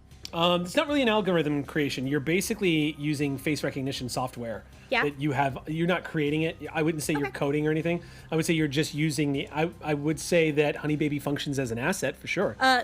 Always does. Yeah. So I would say using that. But yeah. Okay. Then I have 3 powers shifts for being a technopath now. So 10, 9, 8 difficulty. I have specialization in all tasks involving electrical machines. 7, 6. I have Honey Baby and my onboard computer 5, as 4. assets. Right. And then I have as much effort as I'm gonna blow into this. Okay. So the difficulty is 4, and you're gonna drop effort, which I think you're gonna get a free level of anyway, right? Because of your edge rating. Oh, certainly, yeah. So 3. And then it will be fancy. Okay. So difficulty 3. So here's the thing: if you're a tier 4 character, you know how many levels of effort you can do? 4. Yeah. So you're gonna burn 4 levels of effort. Okay. So the difficulty drops to 0, and you just do it. All right. Sounds good. So That feels better. without rolling, right. you achieve what Cypher System calls an impossible task. That checks out. But welcome to the superhero genre of Cypher System, ladies and gentlemen, and envies. To parse that, it means NPCs are capable of impossible tasks. I want to Yes. be very clear on Very, that. very clear. Yes, as we know, because so taking difficulty 10 to 0, Lacey, the moment you begin to settle in, you feel a connection to the paradigm of technology you have never understood before. Before, it was like reaching out and becoming aware of technology as it existed around you. But as you extend your senses, you can feel the electrical pulses coursing through all of the circuits of this station like a heartbeat. The information that's coming and going, the logic, the efficiency, the intention, everything is so clear, free of confusion. And that's when you start to feel that coldness settle in on you again. That feeling of temptation, that walking up against this barrier where flesh becomes less and less important to you. the form that you manifest in now, so limiting compared to what you could be if you were just willing to leave it behind and evolve. The distancing you feel from your own body.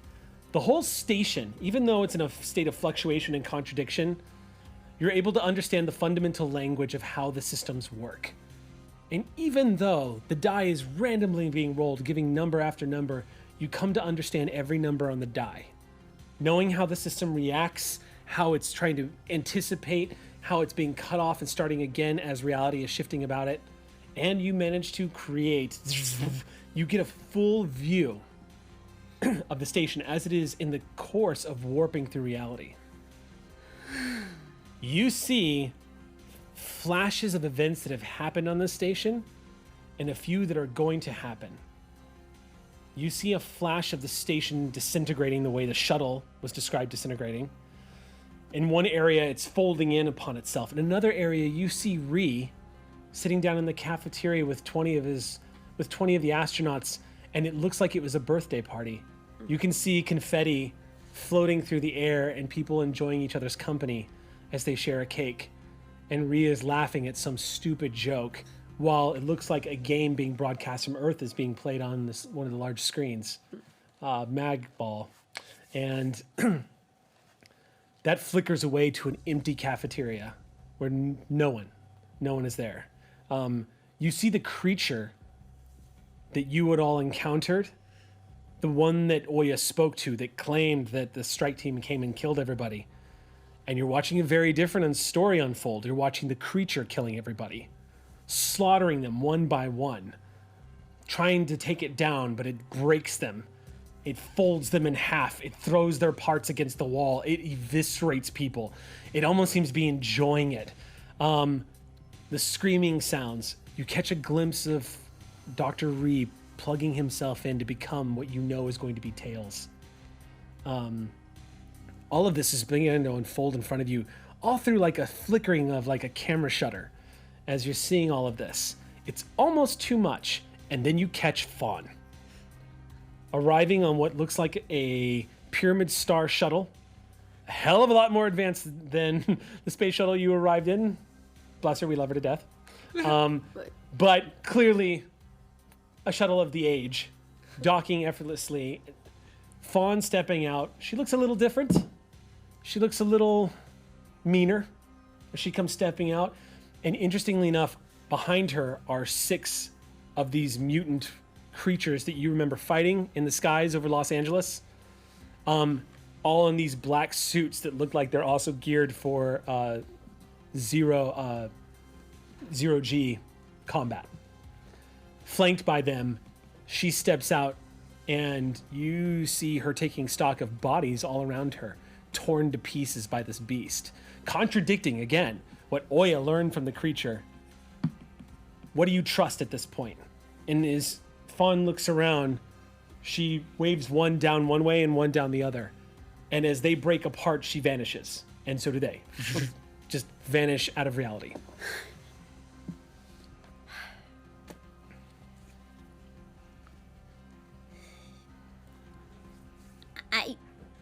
I found a when she was, but she didn't stay there. I might be able to help. Since we aren't able to trust traditional senses, I might be able to go and physically see what's there and relay through communications. Let's stick together. Moonlight signs she's insane. Fawn? Fawn is the type of person that would break her own helmet if it meant killing you. But what if she can't see me? And I'll start glowing blue all the way down, and then from the tip of my head, I slowly turn invisible as I just disappear. Oh my gosh, are you phasing out too? Yeah, okay. Moonlight has the same reaction. I'm okay. She goes, I'm okay. Wait, can you see? I can see. What the? Okay. watching Wait. Honey Baby just raise their arms up to their head. What? Can I touch you? So if you feel? touch me, you feel Oh that my I'm gosh, there. you're still there! But wait, That's so cool. and I'm gonna activate my ghost ability, so you can't see anything. But try again. And you go right through. What the heck? Where'd your body go? Please talk. You see this she looks mesmerized, but Moonlight says, "I can still see you." She signs that to you. My energy. She nods. Can you I can't see detail, but I can still see you. Interesting. Cobalt, the only Yes. thing is, even though she can't see you, you can hear her. If she does anything using her powers, like from what I've heard, she could kill you with a sound. I think I'll be okay. Because they won't notice that I'm there. I can get you the information. I can tell you when the shuttle is there, if at all. We can time this out. And I can give you the information that the computers aren't. I have hope. She gave me hope. I know that we survive this. I trust you. Be careful. Where's your face? I want to look at you. No.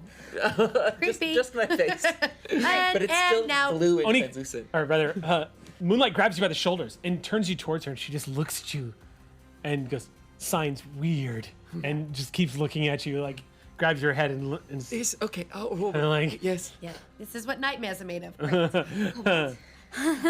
Okay. Okay, if we're doing this, you're saying constant communication. Okay. And to remember, Fawn might be able to feel you like we feel you, so just be aware of that and clock any weird changes of her noticing anything about you. I will attach my ocular adaptation to Honey Baby, so that way I don't have to speak to communicate. Okay. I can do this. You jump out of there. Anything gets weird. I've never felt this confident in my abilities. It's nice. Go get him. You get some spacesuits. Oh. Yes. Yeah. The minute we all have spacesuits, we can vent the station. I'm going to put the spacesuit on, but keep my hands from. I'm not putting the hands on. he's I. I'm keeping my pats the hands gloves free. to the side. Suits get wrecked and I forgot. Yeah, they disintegrated when you got all powersy. But the Callisto's energy source does magical things. I'll take I off though can't while they're. if you're frostbite. I know. I'll put them on as soon as we know what's happening. But I'm not shooting things out of the suit right now. If we have to fight, Do we have any tape? Yes. You can just tape her wrist shut? I mean, well, yes. isn't it? I don't know what kind of spacesuits we have. Do we have any hand? Is it all one? Yeah, I mean, it's basically one suit. Oh, never mind. Because these things are designed for all sizes, so when you slip into it, it does that sort of Back to the Future thing where it just, I'm like just gonna tie it Spider-Man around suit. my waist, and I'll be like, I'll put it on real fast. Look, I'm really fast. Okay, I am really fast. If anyone's gonna super fast the suit on, I want to keep my hands free. Moonlight Cass can punch through hers. I mean, like, you know, you can whatever, but Moonlight waves and says, "We have to also remember, time is moving differently for us up here. We don't know how much time is passing back at home, so whatever we do, we should do it fast." and fast I can do. I'm gone. Hey, are you she's- gonna go though? She signs. He left. And I wanted you to go like, Paul, your face. Oh yeah. Fix your face. Thank you. Put your face on. So with the ghost ability, I'm able to keep my senses while phasing, and so I'm going to take like a straight shot through the station, ignoring walls and doors and everything, and just kind of Make a. This is going to be a mental defense roll. Difficulty is 3. mental defense. Yes. So I'm using intellect. That's correct. Okay. And the difficulty's 3. 3, so 9 or better. If you have that intelligence power shift, that gives you intellect defense training, or intellect defense shift. Oh, Yes. that's correct. So it's I dropping have a down 3 to 2. power shift in intellect. You have 3 power shifts Because in all my intellect? phasing's intellect. Oh, then you're fine. You don't have to roll.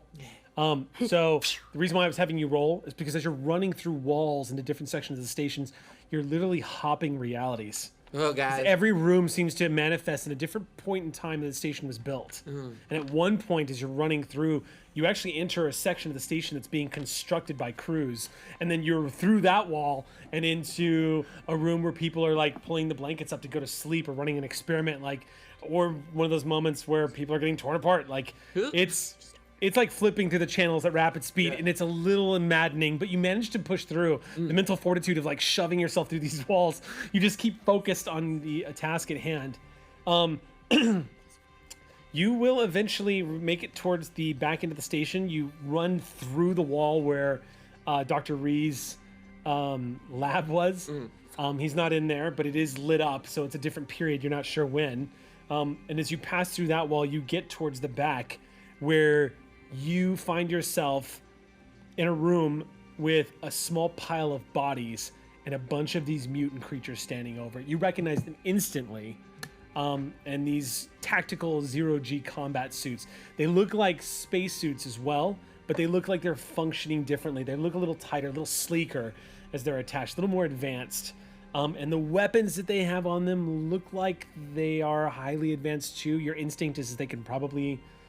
These are weapons that can probably be used in the vacuum of space. These are weapons that could probably be used just about anywhere. There's about 6 of them. The bodies that they're standing over are bodies of scientists, and it looks like from the smears on the floor, they've dragged these bodies in here. Standing between them is Fawn. She has her helmet off, and she's talking into what looks like a comm unit on her wrist, and she looks really irritated. You walk in. I'm transmitting everything. Make a stealth roll. Yes, I get advantage. Yeah, you are still making noise, so let's see you clump it in. Let's see if you... So that goes up to specialized. He's floating. Yeah, I could. Yeah. You could float. Yeah, he's a real ghost. I'm not using hover just yet. Okay. But so go ahead. What is the difficulty? Casper. Difficulty is going to be 5. Difficulty is 5. And then since I'm using my abilities and intellect, I'll use that power shift, right? Okay, yes, that's So- correct. Yeah, because you're using your power right now to... That's yeah. a 3 shift down. So that brings me to 2. And then I'm specialized in sneaking because I both have ghost and invisibility. 1, 0. Yep. All right, so you don't have to roll. Superheroes. Feels good. Feels good. Yeah. All right, so you come to a stop as you're like... Fawn is pacing back and forth, and you enter the room just as you hear her say, "The fuck you think I'm gonna do about it?" She turns it off. She shoves one of the mutant officers out of her way, and he just kind of gets shoved off to the side. Doesn't react though. And coming through the intercom again, you hear, "Don't you ever hang up on me." And she just kind of looks up at the sky for a minute and just says, "What are we, fucking teenagers now?" And a beat passes and says, you hear that familiar voice again say, "I asked you for a status update. I need that power source and I need it now. Your life depends on it as much as mine does." I told you, everyone's dead. The thing they made up here seems to have fucking killed everyone. We had to put it down. I have no idea where that stupid power source is. It's probably on one of the lower levels. I'm gonna search it. I'll let you know if I find it. Okay? Does that sound okay to you? Let me know when you have it. You're supposed to say over. Are you there? Fucking asshole. Clicks it off. And then she turns at the groups and she says, "All right, so which one of you motherfuckers wants to go down to the 3rd level and find this thing for me?" No one? Fuck, I hate this job. And she shoves one of these zombie creatures out of the way. She stops and she goes, "I could fucking kill all of you right now. I could just turn every single one of you assholes into abstract art all over the walls and just beam that image back and just say, 'Fuck you, Kylan, I'm staying on the moon.'" I might actually do that. Get out of there, get out of there. Kobo, get out of there, get out of there now. She turns on heel and walks out. So I'm actually going to try to move past her or where she had come from because I want to find how they got here. That's definitely another stealth check. Yes. So difficulty is going to jump to 8. Okay. Because you were moving in a small space right past her. Sure. You are incorporeal though. Yes. So it brings it down to 3. Right. Auto. And then I can use spend. Did I already use effort or no? Not for this, no. No. Okay. Yeah, you can still burn it for this. So I'll burn. I have 1 level of effort you get for free. a level of effort that I get drops for to 2. free, and then I'll spend some points. Yep. Okay. To get it down to 1. Yeah. I'll go down to and then. So it's a difficulty 1. I got a 6, so I'm fine. Six. On brand. Yeah. Right, so what'd you roll? I got a 6, but I got it down to 1. You got it down to 1? I mean, Okay. even 6 two- success. Okay, cool. Your heart stops for a second because she... Oh no, that's not good.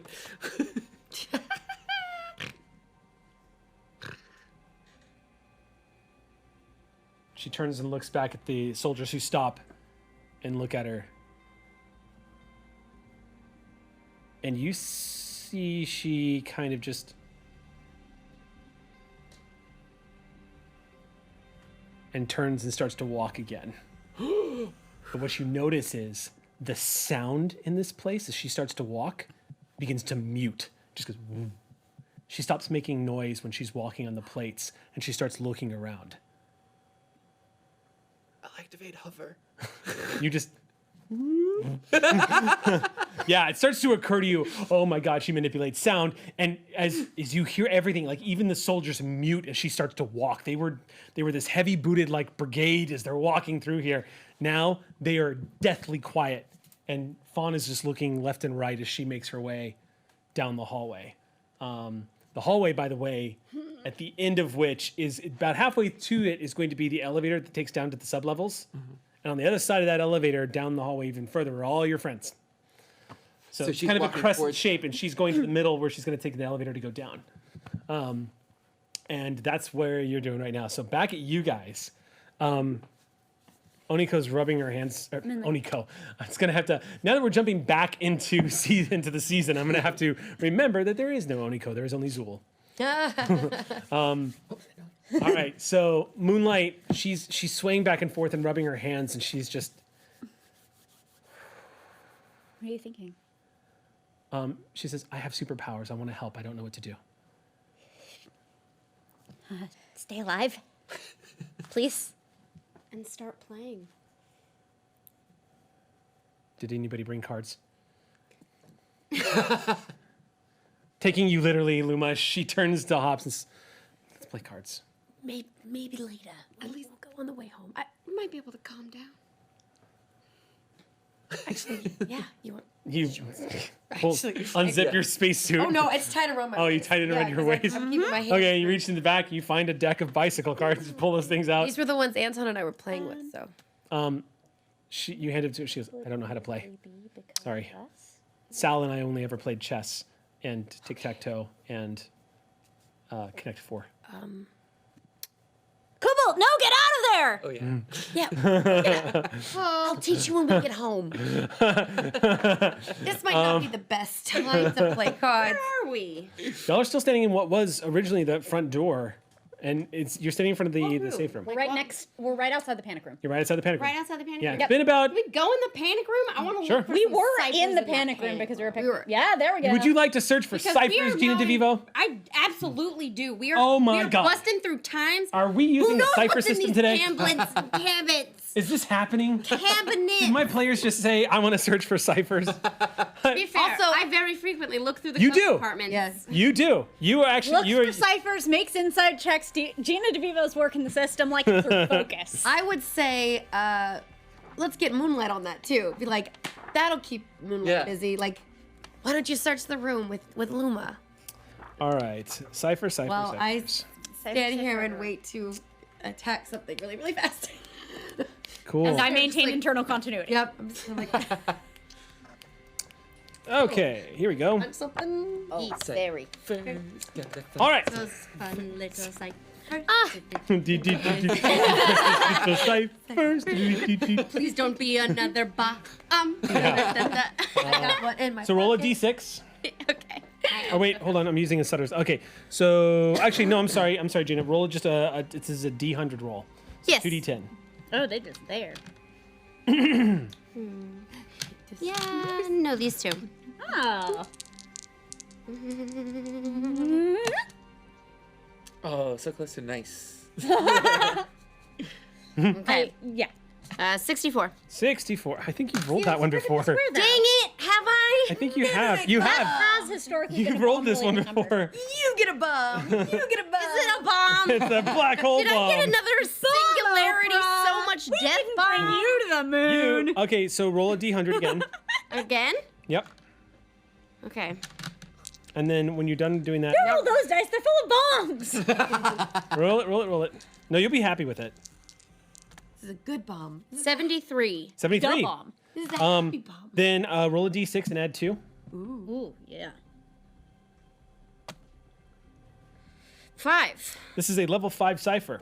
Ooh. It is a rejuvenator that will immediately restore speed pool. Oh. Okay. Hey, It restores a number of speed pool equal to the cipher's level. This is good. So you pop that thing on, it'll give you back 5 points to your speed pool. Get it. 5 points. Roll one more time for Moonlight, because she is also going to search. But yes, you open up one of these panels and you see medical supplies. You see a rejuvenator. You've seen one of these Great. before. What was the first one? The first one? The 64. The 64? Oh, that was rejuvenator. The second one Yeah. was what pool does it go to? And the last one was what level is it? I see. Yeah. So go ahead and roll again as Moonlight is going to be searching. Okay.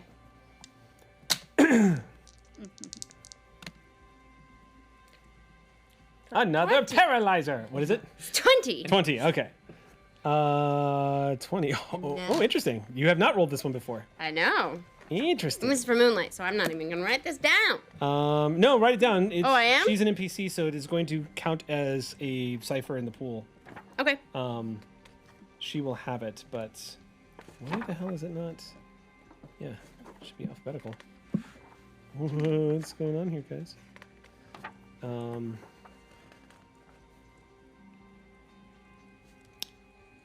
What happened? Well. Oh, there it is. Okay, so roll a d6. 1. All right, so first level cipher then.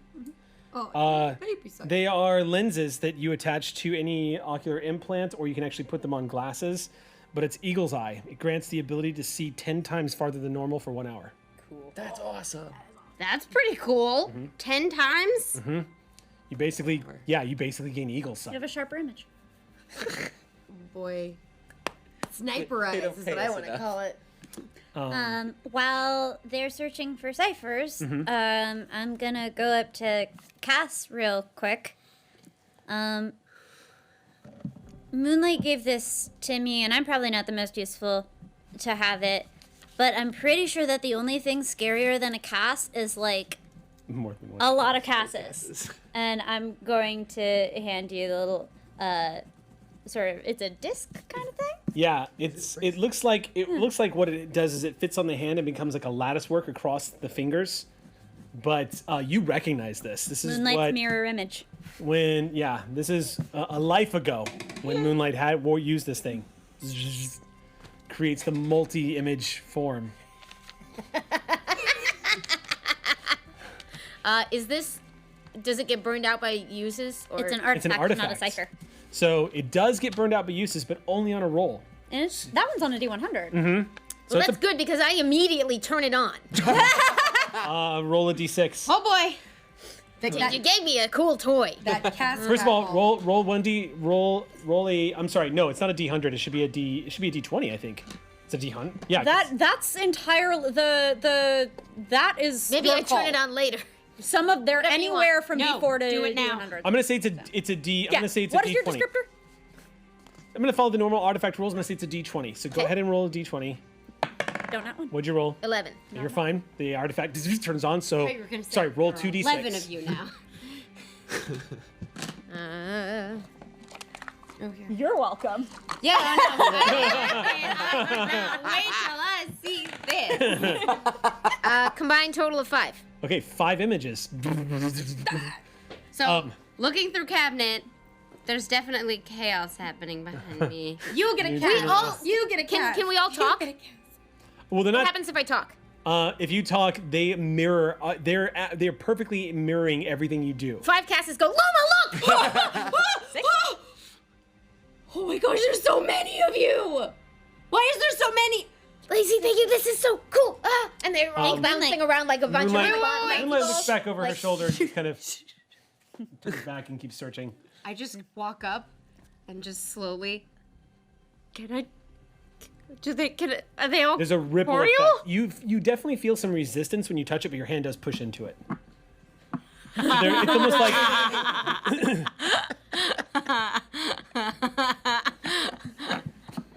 Bounce ball all over the room. All of me. we all know that chat's mind is going into the gutter right now. They're in good company. You're in good company. We live there. It's all looking apart in LA. Fawn walks up and goes, "No, I get it, you guys. Yeah. I'll just stay up here." I'm completely. I'm just watching. I'm just Okay. waiting. I'm enjoying the cast This moment of levity me, as but the I'm world just kind of literally like, warps around you. we're about to fight. I'm just gonna wait. Okay, so while this is happening, back with you, Yeah. as you're walking with them, you see a few of the soldiers behind her vanish, just fade out of reality. She keeps walking. She makes it up to the elevator, and presses the button.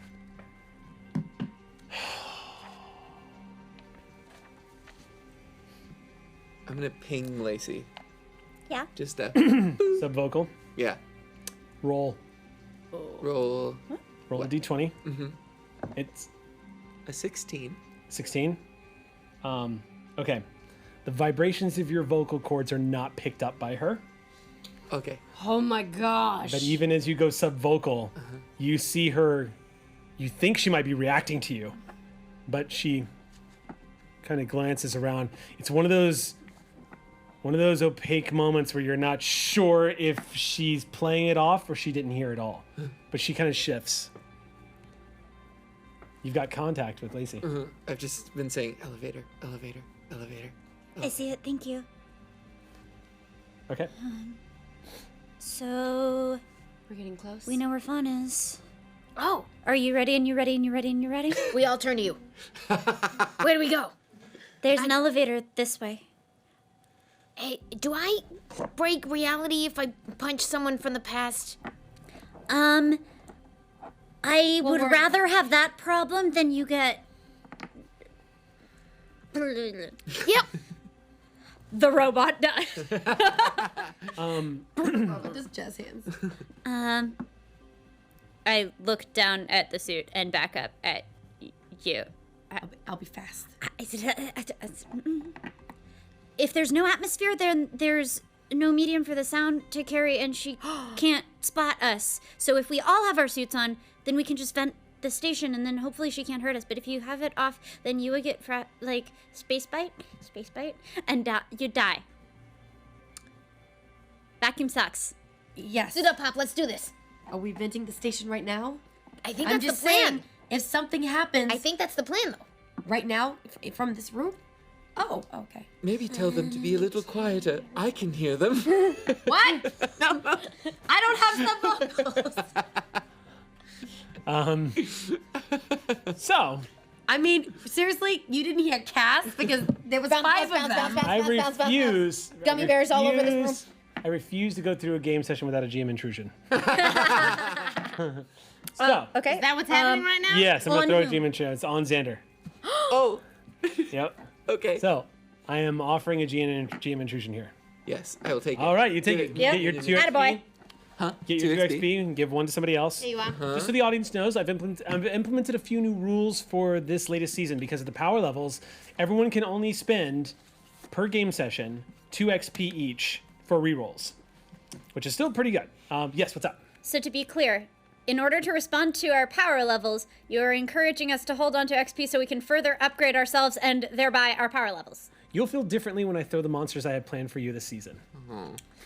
Yay! Why would you take this? Who made you this way? I'm just Did she saying. make you this way? I'm just saying, y'all are motherfucking badasses now, which means motherfucking badasses must rise to the challenge. They are my pocket monsters. They just don't. Have know you yet. seen most of us fly? We rise. It's true. Let's be honest. Lacey's ability is to turn villains into Pokemon. That's true. That's just, Yeah. that's how this is gonna go. Fawn doesn't even know that Fawn is Team Lacey yet. They're gonna catch them all. Just letting you know. All right. Speaking of which, I'm gonna give them the other XP. Thank you. They I'm need to also have my allowing. back. I'm also allowing. This is a system that I'm adapting from one of my all-time favorite RPGs, Exalted. I'm allowing what's called stunting. In this game, moving forward, if you stunt or if you basically describe a stunt that your character is doing, like if you describe a really awesome way you're attacking, if you describe something really imaginative that you want to put together or the environment you're going to use, you can earn up to 2 points to whatever pool you have spent out of back. You can kind of heal. And this is not to only encourage it, but to also reflect the rejuvenative aspect of the C6 power source in you. Okay? Cool. All right. So, that GM intrusion is now taking place. So as you finish that connection, Fawn's just sitting there with her arms crossed, and very abruptly, very calmly, she just turns and looks at you and goes, "What kind of music do you like?" She's just looking right at you. You know she can't see you. She's like, "I can hear you breathing." Guys, What kind of music? cool. Well, Do you have a preference? we have to go now. Which way? Are you being rude? Okay. I flick out my arms and assemble the plasma rifle. And you It's really assemble loud. You assemble this. You see the mutants reacting. She doesn't move. She just says, "Well, you don't have to get hostile about it." And she turns back and starts waiting for the elevator again. Oh my god. Okay. I'm gonna take a shot. Okay. Roll initiative. Sorry, I was gonna say when we hear Lacey saying like we have to go, like, can I start running? Because I can Yeah. get there really fast. Sure. Yeah. I'd tell you what, after this round, I'd say you would arrive because of how quickly you can move. I did. Oopsie. Yeah. So roll initiative. Difficulty is 9. 9. Okay, and then. Oh god. All right, so I have. I didn't mean to laugh at that. That is the Bonnie laugh of yours so far. Oh man. No, but go ahead and I make have a speed power shift Okay, that's going to definitely help. of 2, so that goes down to 7. Okay. And then I have an edge of 2 in speed, so I can use my free level of effort there, right? The free level of effort comes from having the 3 edges Oh, that's right. stacked on top of each other. So Yeah, it specifically has to be geared towards defense, You're right. I believe. And then, okay. Oh, and get this music invisibility going. makes me specialized in speed defense. Does that affect initiative? Nope. No, that's Will yeah. If you have a come in dexterity handy. It'll shift, definitely come in though, handy that'll- when Yeah. once they attack you. Yeah. Good job, buddy. So I got it down to 7, which means I need a 21 or better on a d20. Okay, I can do this. What dice do you have? Let's see. Let's I'm see. interested. Okay, and then oh, I can spend speed points, right? To lower Yeah, you the can spend points out of difficulty. your pool. Yeah. Yeah, absolutely. So I have an edge of 2, and I can spend 1 to make the 3 to have the 6. effort. Yep. Yeah, exactly. So that goes down to 6, and then I can spend 2 more points to get it down to 5, Yep. and 2 more points on that to get it down to 4, right? That would make it difficult, level 12. Cool. That I Or can live level difficulty 12. Difficulty is for roll a 12 or better. with. Okay. Yeah. We'll see. 5. She is going You have first. XP. Cool. I'm not gonna do that there. Okay. Okay. I haven't done anything. You raise the gun, Initiative means. and she just goes. And when she makes that clicking sound with her mouth, it feels like your eardrums shatter for a second. And everyone in the station can hear this piercing pinging noise. It even blows out Honey Baby's ocular sensors. And you hear this feedback coming through the machine, just and immediately compensates and mutes it. But it's enough to sort of rattle you. So, you, unfortunately, just got pinged. Yep. So, you were going to take, let's see, I need you to make a might defense check. Cool. The difficulty is 9. So, with my resonance field, which is always active, I use intelligence instead of might Okay. for defense. Ooh, I need that. Where's that? Oh, does this count as a? Is she like in engaged range with you? Oh, yeah, she's right in front of you. Excellent. Oh, wait, no, I'm sorry. There's no, I'm sorry. She used the whistle click ability. Oh. There's no might defense roll on this. Oh, okay. Oh, there is. I'm sorry. Yes, there is. Yeah. Yes, Okay. I'm sorry. Go ahead and make that roll. Yeah. So I get to use intelligence instead of defense. Okay. And so I can let me know if this is how it works. I can use my ghost ability as an asset. I would use that here totally. Okay. This is literally a sound wave. Great. Your ghost ability would definitely help you not take the brunt of it. Okay. So what was it at again? What was the The difficulty's 9. 9. Yep. Unless so like anytime you run into an NPC, their difficulty level is what you're going to be fighting against, unless Whole time. they have abilities that specify otherwise. Yeah, but it some gives is you an fine. idea of what you're up against. Sure. Okay. So intellect, power shift 3. Okay. So that brings it down to 6. Okay. Then my ghost ability brings it down to 5. Okay. Then I have a 3 edge in intellect, so I have a free level of effort because that pays for 1. So it's down to 4. Okay. Then I'm going to spend 2 intellect points to Okay. get it down to 3. 16. You have what? 1 power shift in intelligence? I had 3. Okay. So I've got it. That was your power shift. I'm sorry.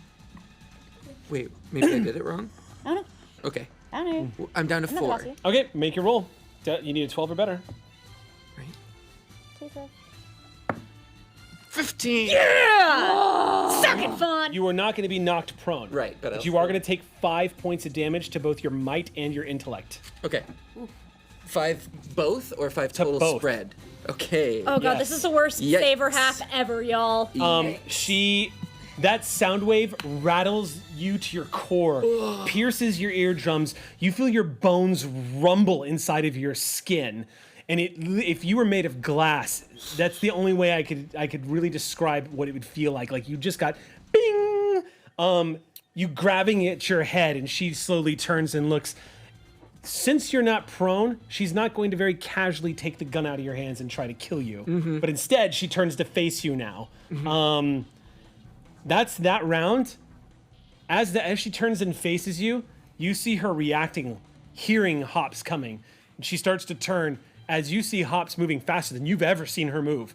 Almost a blur of electrical energy, just like a wave of it behind her. She comes running like practically along the wall, around the corner to where you're at. Now you need to roll initiative as well. And I'm guessing the rest of y'all are joining? Yeah. Okay, so y'all are going to be the next round. I'll let y'all get there. Hops is going to get there before everybody else. Okay. all 5 of Cass.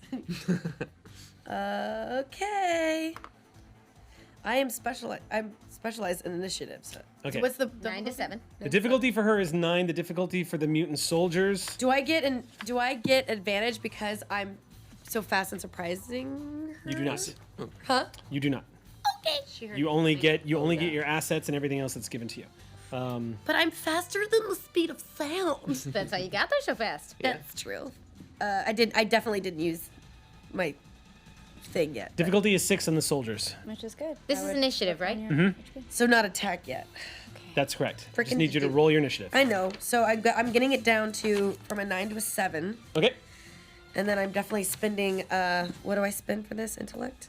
No. Speed? This is Might? speed. Speed. Oh, Yep. I'm good. I'm definitely gonna, I get 1 for free, so down to 5. No, down to 6.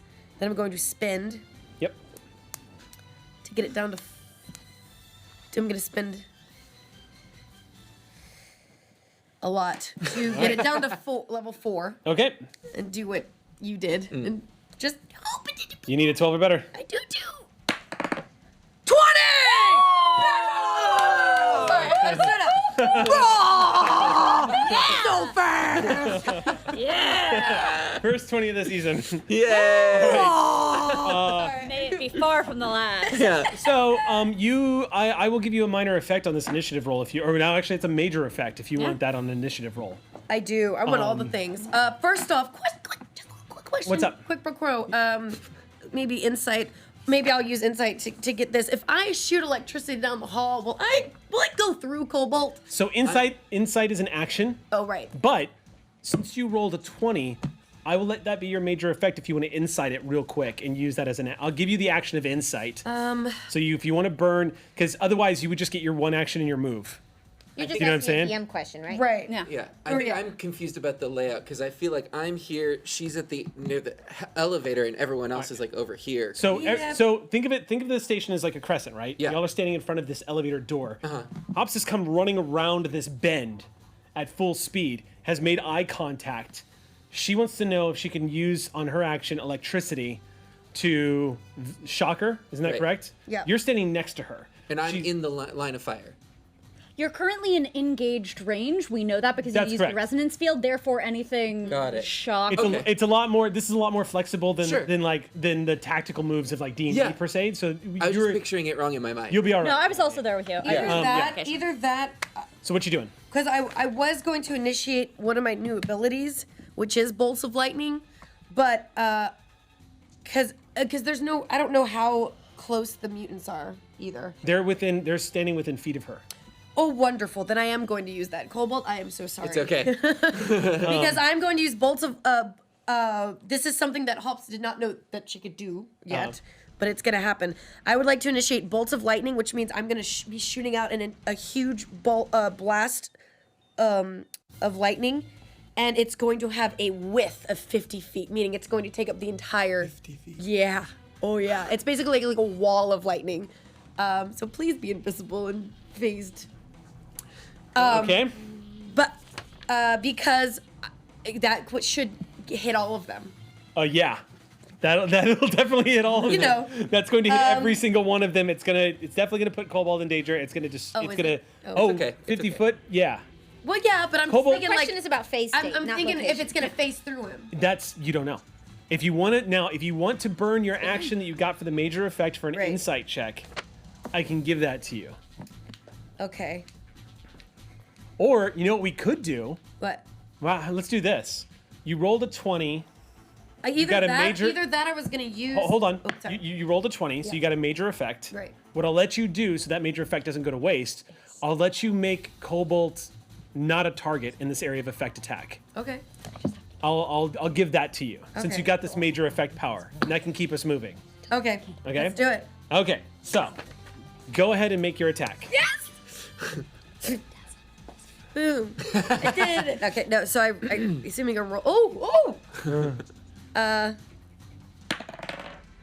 Wait. Do I roll for that? Or no? Yeah, you have to beat her defense. Oh. Unless your ability says otherwise. It just says I have to spend 5 intellect points. You just spend 5 intellect points. Yeah. There's no. It's just for the attack. That's what I'm assuming. Typically, if it's, If it's a an tier ability, that's ability. used against an unwilling creature, You have to roll the attack. Oh. you have to roll. But Wasn't we very- did. that was That was initiative. That initiative. was initiative. Oh, okay, yeah, totally. Well, I have. If it's a group, whose difficulty do you use? See, that's the thing is, I think in this case, it's actually just spending the points Right. and you do it. It says 5 intellect points. Yeah. Yeah, because it's a really pricey. And ability. then it So automatically. then does. go ahead and burn your intellect points. What kind Okay. of damage does it do? I'm adding all the things. What's it say? The ability itself does 4. Okay. But I think with shock. Yeah, see, this is the first time I'm using it, so I'm not sure exactly if I add. Text say? It says, I guess it's just 4 points of damage But it's To everyone. everybody? to everyone. Yeah. So cool. Yeah. That's really cool. But I could also give her 15 points of damage if I did the other thing I was gonna do. So maybe. But she did this one. Yeah. So. Crap. Crap. Okay, well, whoopsie doodle. All right. Well, boom. Okay. Okay, Cool. that's what I'm gonna do. Unless your power shift damage adds to that. I don't know. We don't. Sam? Yes. We're gonna move to the next. We're Because I gonna. have like. We're gonna go ahead and move on. So sure. definitely Sorry. have that ready for the next one. Yeah. Okay, so lightning erupts from your hands, from every fingertip. It leaps out across the entire area. It is there and gone in a second. A massive lightning strike, yes, Jody, just floods the hallway. You all can smell the burning of ozone filling the station suddenly. And you hear the popping sound of electricity, a very familiar sound you've all come to know from being in proximity to Hops. Even from where you are at on the other side of this hallway, hairs on your arms stand up on end as this place is flooded with ionic energy. Yes, the mutants get shocked to hell. Miraculously, you do not get hit by this blast, but the amount of lightning that just erupted from Hops' hands is unlike anything you've seen her do. It blankets the entire area and scorches the walls as volts upon volt of electricity just... And then it's gone in a second. And in the split second, as soon as the lightning is gone, you catch the, without missing a beat, the fuck coming out of Fawn. She is hurled back up against the elevator door just as you hear it go, ding. I need everyone else who's arriving. Oh, no. It's her action now. Oh, yeah. You're after her. He hasn't gotten to go at all, though. Have you? Because her first action was to hit me. Yeah. She won initiative. Oh, then that would have... Okay, I'm sorry. That was out of turn. Go ahead and make your action. No, it's then. okay. Yeah. So I'm actually going to back away. Okay. And so she came from the other end of the crescent then, the other part of the hallway. Yes. Yeah. Okay. And I assume that's where like the airlock and the ship would be. Oh, no. They're on the opposite end of the station where you guys were going to the safe room. Are you talking about Fawn or your team? Fawn was coming from... ship. Fawn's ship is over by where your shuttle was. Right. Because Yeah. there was one So it is crossing close by, place. yes. And it's the opposite of where they are. Yes, That's correct. because Yeah. we had to go across the station to get to the safe Got room. it. Correct, yes. Okay. I'm heading in that direction. Oh, so you just tear off in the I'm other just direction? tearing off. Okay, cool. towards The Toward ship. her ship, yeah. Yeah. Legit. I mean, she can't Yeah. stop you. You're Yeah. invisible. Do You it. just... And I go through walls, whatever. Yeah. Yeah. No. You on kitty track, pried this thing on right track. out of the room. I'm hoping I didn't kill Cobalt. I'm like, Who knows? True, you really didn't even know he was there. It was pure chance. yeah. I was. So now it's going to be her action then. We'll go ahead and because you were supposed to be, this was supposed to be a new round of initiative. Right. Right. But it works So- out because she won initiative and I lost. Totally. So it's totally Yeah. fine. So now we'll just give her an action, and then we're going to start a whole new initiative round. You don't have to roll again though, Bonnie, so don't worry. On her action, when the elevator pings, she amplifies that sound. It goes bing as it arrives, and it goes and just spreads out over the entire area. At this point, I'm going to say that three of y'all as you're tearing down this, y'all are in range of this sound effect. I'm going to say it's reduced effect, though. I'm going to lower the difficulty. But it is going to be, this is going to be a defense roll against difficulty 9. I fail. Can you use sweet maybe as a honeybee? This is going to be a might defense roll. Oh, on might. Oh. I might. And I did not declare my resonance field ahead of time, so... And also, I'm at range. All of which means I fail. Okay. Okay. Is that the only thing we're allowed to do in this particular moment? It's a sound wave, so unless you can figure a way that sound doesn't breach and hit you, I do. what you got? I'm wondering if I'm allowed to do it. Possibly. Like I kind of hear it coming in a way. Uh, So am I allowed Like a to? warning. I mean, I'm hearing it coming. right? In the same way that you hear a gunshot coming. Do you know what I mean? Like it's bam! Like the pinging in the elevator noise is instantaneous. So it's as you're running, it's just ring, this ringing in your ears Okay. and erupts suddenly. Yeah. Okay. So you don't get to take reactions, I guess is the thrust of it. You could if you can tell me what you're up to. I can absolutely tell you a reason why I can do it. Well, not that why I can do a thing, but I can do a thing. Okay. I just didn't know if the reaction time would have allowed me to. That's my question. I mean, what you got for me? Okay, I'm gonna tell you it. I just wanted to know. I'll be honest. Okay, so Because if it's cool, why the hell not? Right? Let's see what you got. I could be mistaken, but this is what I remember in my brain, and so I really hope I'm not wrong. Okay. Okay, I'm good. The moment the wave hits me, I want to shrivel within my suit to reveal a tiny snake. The snake. Because they can't hear. Right? Snakes don't have. They do. Do they? Do they hear? I thought they see and sense with their. Well, their hey, teeth and I can give you this much: the damage you take from the sound wave is not based just on hearing. It isn't? No. Remember The hear- the hands It's a blue? sound wave like a. Yeah. Barely. So Yeah, we'll talk about it. So let me put it this way: the sound that's hitting you, the energy coming off the They sound don't hear wave. sounds. Oh, okay. So As we do. I so don't what know that would mean is that if there was a stun effect, it would not affect you if you couldn't hear it or if you didn't have access to an ocular sensor of any kind. But because the sound, it's literally like if even though you couldn't hear a sonic boom, being right next to one would blow you off of your feet. It's Okay. kind of the same force. So the damage that's being done is actually it's why it's a might defense roll. It's a physical attack. that has a stunning effect for those who Still hear hear the it. vibration. Okay, so, but in this case, there's no stun attack. This is just a straight up might defense roll. I see you. So, Yeah. so go ahead and make your might defense checks. The difficulty is 9. I mean, much do you then take? I fail. You fail? Yeah. I'm So- might's okay. my weakest. So it's 7 points of damage, Okay. To straight The to might might. pool. straight to might. I spent 4 levels of effort, and I The blood that's pounding in your ears blocks the noise, and as the sound wave hits you, you cut through it. It's like water breaking against a rock. Cass, it's almost for a split second. Anybody who's watching you, it would look like what it looks like when a fighter jet is breaking that sound barrier, slipping past sound and causing that pop as you rush through this wave, this wall of noise. You crash through it, and there's a crackling sound as you do so. Everyone else, immediately you feel your teeth rattle. Your eyes hurt as this sound wave vibrates every inch of your body at a level that is lethal. It causes Honey Baby to literally stumble a little bit as every servo, every piece of metal, every rivet in Honey Baby's body goes boom, and you see systems begin to malfunction for a second as Honey Baby loses orientation and has to reassert, and then finally realigns and says, "Systems damaged." Report? Starts coming in. You see this sound wave that hit all of you rattled Honey Baby down to the core of its body.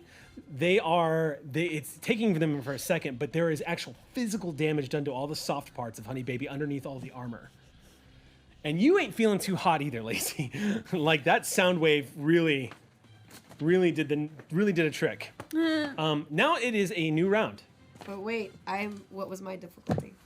That was your difficulty 9. Was the same 9? That's 10. Yeah. I didn't know if it was different because you said it was. Nope, It might was defense different roll. from them. Oh, I'm Okay. sorry. It would have been 8 for you guys because I lowered the difficulty by 1. Oh, in You that still case, you still miss it? I can't Okay. lower my defense enough. I should have. I'm sorry. I forgot about that. Go ahead and make your. What are you doing there, Hops? Make your defense roll. It's a might defense roll. Yep, I am lowering it to a I guess a level 6 because Make a roll. 18 or better. Yep. I guess I could do it one more time and make it a level 5. At least I got a better chance. 15 or better. Okay, you can do this. Whew. Or maybe not. I'm gonna use an XP to re-roll my 2. Okay. You know what? I'm just. How much damage? 7 points. What'd you roll? 5. Yeah. Okay. Yes. Again, it's the same sensation. 7 points of damage. All right. Rattles through you. It's okay. Yeah, you feel that to your core. It actually heats up your body a little bit. You can feel like this sort of sickening warmth spread throughout your skin as your body is literally vibrated to higher temperatures, causing a surging headache in your head. It is now a new round for initiative, and at this point, I'm going to say the 3 of y'all round that corner. And Fawn's eyes go wide when she sees all of you. All And of us. it registers. 6 guesses. It registers immediately on her face when she sees all of you. The mutants. Oh, the mutants didn't go. Sorry, they're gonna open fire on you guys. I'm sorry. They're gonna shoot at. There's only one person visible right now. So there's 2 of them that are with her. Okay. The others stayed behind. This. So they're. Oh no, I'm sorry. They're all 6 with her. Okay, so they're all I gonna was open fire on briefly you. so excited. Sorry. So here's the good news, Bonnie. Hops needs to make a speed defense roll. Oh, that I can do. But the bad news is the difficulty is 6. So you're just gonna have to squeeze that down and That you've I got- can do. Okay. I can speed do this. defense. You've got a group attacking you. Also, Technically it's 7. That's right, because you've got 4 more attacking you. So it's- if I succeed at this, I'm letting you know that I'm going to be using a tier 3 ability. I just wanted to announce that before I do that. So okay. So speed defense, it's a 4. You said 5. No, it is a 7. Oh, cool. I'm going to lower it down to 5 because I'm Okay. specialized in speed defense. 15. I am going to use speed. Okay. I have an edge of 3, so I'm going to get it down to 4. 4. Okay. Gonna spend some points. Get that down to 3. Get it down to 3. All right. You need a 9 or better. Sure do. you pull this off, you're basically going to dodge a firing squad. Make Right. the roll. 10! I do it! And Yeah! I would like to use my ability to seize opportunity. If I succeed on a speed defense roll to resist an attack, and I gain an action, and I can use immediately, I can use my action to attack. Yes. The difficulty of your attack is reduced by 1. What are you doing? So first of all, I'm gonna do a really awesome I'm like, what is life right now? I all of these laser guns. All of me looks so impressed. And then I'm gonna stand there and look down, realize I didn't get shot, and then look at Fawn, and legit turn into a bolt of lightning, and I would call that a stunt. yeah. Yeah. So basically, I'm basically going to use my shock attack with my staff and add wreck, but so I'm not actually using becoming a bolt of lightning. I hear ya. But I'm gonna go full attack into her and lay down 15 points of damage. Oh, hey. Okay, so make your attack on her. Okay. Now you're making a. This is This is being a 4 is cool. Oh, this is some cool things. But after this, I might. all right. Make your attack. Down to 8 before all of your other stuff. Her might defense is level 5. Oh. Okay. Oh, so just level 5? So no, her speed defense rather okay, is yeah. level Okay, 5. good. I was about to- So her speed defense. Yeah. So with my power shifts, I get -3 in a single attack, -1 in dexterity, and a -1 in accuracy. I don't know if that all comes into play, but I might. It's just like every other martial arts attack you've used in the past. You're just popping that ability. Yeah. So. So what do you drop it down to? What is she at? She level 5? starts at 5. 5, and it goes down to 4 automatically because of the More ability. automatically. Opportunity. With my shock ability, it takes it down to -1, so 3. When I add wreck, it takes it down to -1, 2. And then I'm going to use my martial arts specialization to take it down to 0. You hit her. Yeah. 15 points of But damage. I also rolled a 15. So 15 points of damage? Bless you. Yeah, she felt that. Good, because Oh, that my doesn't ears tickle. hurt. But that also takes this down, too. All right. When y'all arrive, and you'll roll initiative now, her spacesuit has been destroyed. The chest has been completely burned away, and by the time y'all round the corner, you see Fawn's eyes are open, and you see her go, and smoke comes out of her mouth, and it's wafting up from her chest where a lightning bolt just struck her from hops. I'm just trying The wall behind her is scorched as the elevator doors are finally starting to open behind her. She is there's still like burning cinders on the outside of her spacesuit. And that's when you'll arrive. Initiative. Difficulty on her is 9. You're good. Difficulty is 9? Sure, I got an 18. Okay. I got With 7. multiple power shifts into dexterity that lower it down to that being a success. You win? You did you succeed? Yes. Okay, cool. 18 on the dice with like what, 3 dex shifts? Yeah. Okay. I've. Yeah. Okay, lot. cool. Yeah. Well, it's Oh, Real it's quick, up there. before we resolve their actions, what are you doing this round? Me? You left combat. Yeah, you Yes. headed straight to the shuttle. Right to the shuttle. Okay, cool. My you good son. You have phased through the wall. Mm-hmm. You have already phased through the airlock, and when you enter the shuttle, it is empty. It is completely free of personnel. I'm going right to the controls? cockpit, the controls. Okay. And I'm like, You phase back, sit back down into the. The moment you sit into the cockpit, it goes and starts turning on. all right. Can I get liftoff? Probably you're gonna have to. You know how to fly this thing. Do I? I think I would. Maybe I would have an idea. I'm good with computers. I mean, you did My train mom for this said mission. so. Yeah. Tell you what. and you're You can- intelligent. You have a power. Here's what we can do. Player intrusion. Oh, Are you familiar with player's intrusion? no. You spend 1 XP and you can make one thing true for the scene. I know how to fly this It has thing to be relevant to your character. because I'm a rich boy and I spent a lot of time Well, He went to around- space I went camp! to space camp. my thing is so the reason why I can rationalize this is y'all spent a month prepping for this mission. That's I know that shuttle flight. It is important to note that even though that's really advanced, aviation skills, I would like to stress once again that in this day and age, shuttle flights are largely automated. Right. So, and there's no apparent security system on this shuttle, probably because Fawn wasn't like, someone's going to steal my shuttle when I get up there. Right. So as you start turning on all the switches and whatnot, it all starts coming to life. So that'll be what you're doing this round. I've got Luma and Hops. Y'all have initiative. So I spent the XP. Okay. Also, I'm looking for the weapon system. There's no weapon system on the shuttle. Okay. Yeah. That's surprising. I mean, With her love for violence, yes. So who's going it's first? not Star Wars. Who would like to go, Luma or Hops? it's mass. You'd have to take. Y'all have the initiative. Ladies first. I'm just the tramp. All right, Luma, what are you doing? Goodness.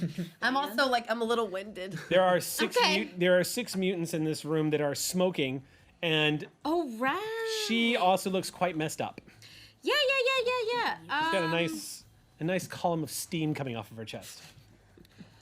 Great. I'm going for full body tackle with shield because I'm an opportunist, and this creature has already been attacked this round. So I'm going to full force attack them because I get an asset. The shield activates, and you throw yourself in her This direction. is a full, I'm just going straight. I'm knocking the wind out of her so she can't speak. Make your attack. Okay. Oh man, who was that? Deathstrike did that to What is this Black Canary what one is time. happening? It's been so long. talking Kind about- of Deathstroke. defense. Deathstroke. Sorry. Which kind of defense is she rolling Yeah. against? This is It sounds like you're doing a standard attack. yeah. Speed Yes. So this Which is is versus- This is attack versus her versus her. Speed. Speed. So it's 5. 5. Yeah. Okay. Yeah. Okay. Well, I have already a -4, right? No, that's your defense. You have a shield shift. Shield shift. So that's 1. I don't know what else you. Wait, maybe- We're no. dusting off the rules. Oh, right, because it's also an Minus asset. 2. It's a light weapon and it's an asset. is how it Minus works. 2. And I also get an asset. I get another asset when attacking a creature that's been attacked. Okay, so We're that's down to -3. And yeah, so that brings it down to 2. That brings it down to 2. I'm going to enable others. I can use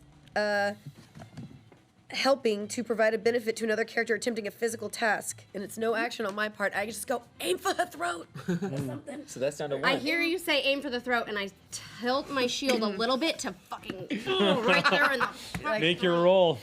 What's it? What did you get that down to? So it's Difficulty down 1? to 1, so I just need a 3 or better. Oh man, it's fine. Yeah. Oh, that scared me for a moment. Same. 7s and 1s are an evil Pass. resemblance. Okay. with a 7. 7, not a 1. 7. It looks like a 1. I mean, she can still manipulate, so. Okay. Bam. Leaping forward. Oh, by the way, Yeah. gain 2 back to your pool for that stunt.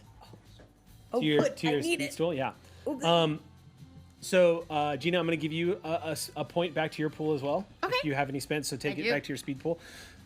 You run up there, speed taking your speed pool. You run up there, taking the edge of your shield, and she sees you coming, and she opens her mouth, and you jam the shield dangerously deep into her throat. And as you pull it back, you see her eyes widen, and there's an inhuman screeching noise that could only come from a creature that has the ability to manipulate sound. And she stumbles back. Going for a minor effect here, so I'm gonna say, I'll say this. I'll say any use of her powers through vocalization Yeah. is now at a +2 difficulty for her. Sweet. Great. So she goes back against the wall and just. You see her gurgling, and she looks at you with this psychotic rage. Like if looks could kill, Luma would be a puddle. Like this Luckily, they hatred. I don't know. You serve some looks. It's that are now pretty- her action, I believe. No, you get to go. Hops. Oh, yeah. What are you doing, Hops? Oh, gosh. I mean, obviously, she is the most dangerous one in this room, but also 6 2 minutes. mutants with laser guns. Oh, gosh. Okay. I want to use my staff to try and knock her out. I just want to knock her out. Okay, make a roll. That's Where's my speed. knock That's I mean, right now level 5, level speed. All right. All right, that's a 0 on you, isn't it? Oh, yeah. wait, 1. Level The other one I can was get it from down to a the level 1. opportunity. So you need a 3 or better. 15. All right. All right. So how much damage does that do? Well, if technically my staff is still shocked and charged, so technically 15 damage. So you can, with Cypher System, you can actually spend 8 of that damage to do the stun. Right. Like I do 15 points of damage, but I also if that incapacitates her, I want to make sure I verify that I'm knocking her out. It does not killing her. incapacitate Okay. her. Doesn't even knock her out? No, it's not going to knock her out. Oh man, she's But you tough. can do that. Instead of taking the 8 damage, you can use that for the stun condition. She just loses her turn for the next round. I'll do that. So she'll take gonna 7 lose- damage, but Yeah. Thank you. That's a good thing. That's what I'm gonna do. Which means I'm going to give the next action to either Cass or Lacey. The zombies, right? Yeah. I don't want it. There are 6 zombies still. No, zombies. What did you roll? What was your total? We both lost initiative. To her, what did you roll total? Oh, What was the level on the zombies? 6? crap. Oh, I then don't remember. Oh no. Oh, I succeed. Okay. Real That's fine. Nice. That's weird. Yeah, 6 to That's not 4 what I to, wanted to no, roll, it maybe. didn't work. I probably could have spent and done that, but That's let's okay. just assume I failed. Okay. Shit. Shit. What are you doing, Lacey? So that staff was from a bit like that's kind of a reach weapon. Mm-hmm. So Not. It wasn't. I mean, it could be used as a reach weapon. It was not used as a reach Okay. weapon just now. I don't have any elegant way to do it. I want to get right up next to Fawn. And if I can like move her a distance away, that's great. If I can't, that's fine. I want to open a portal out into open space and go through with her. Okay. Thank you. I spend 6 intellect points. My edge reduces that by 5, so I spend 1 intellect point to open it myself. You watch as Sweet Baby comes charging up, and as she's charging up, you see Lacey. You can hear them inside of Honey Baby. You can hear and you hear this ripping, cracking sound when suddenly the space behind them, or rather in front of them and behind Fawn, goes rips open, almost like the curtain of reality was torn by vicious hands and pulled apart. And you see the vacuum of space, and Lacey body tackles. They collide with her, and they tumble into the vacuum of space. Air immediately begins to rush out. Yep. Everyone who's nearby is going to need to make might rolls for decompression. It's super attractive. And What about those who put on suits, though? for those who put on suits will be fine. Okay. However, Lacey and Fawn, whose helmet is not on, go into the vacuum. Does that portal close behind you? It will. It takes an action to close, so it's going to be Next open. round. Okay. If people wanted to punch monsters through it, for instance, hypothetically. Not that we Unfortunately- know anyone who punches monsters. Unfortunately, because you have Yep. you have chosen this course, and Yep. because we have 2 minutes left, Yep. that is the cliffhanger we're gonna have to leave the episode on. And just to make it even worse, I have 0 might. It's fine. Everything's fine. Well, that just means you are gonna. It just means you can't. I can't. It just means you You're can't take fine. from the You mic got pool. this. Oh, okay, right. Okay. I did think it through a little before we did it. There's a roar. Everyone's ears who doesn't have a suit on, popping sounds in your ears as space opens up in front of you. Those mutant creatures are all going to probably get sucked through. And Sucks for them. yeah, that is where we're going to leave off our very first episode of season 3. you can do that. The problem is Cass doesn't know you did that, so Cass thinks you're just getting sucked into space randomly. You're right. Probably Yeah. about to jump into space behind you, and it's gonna be fine. For the course. at Lacey this just point. pulled a Doctor Strange and opened a portal, and they both all went into the. Big. Welcome to Oh, tier hey, the 4. wizard.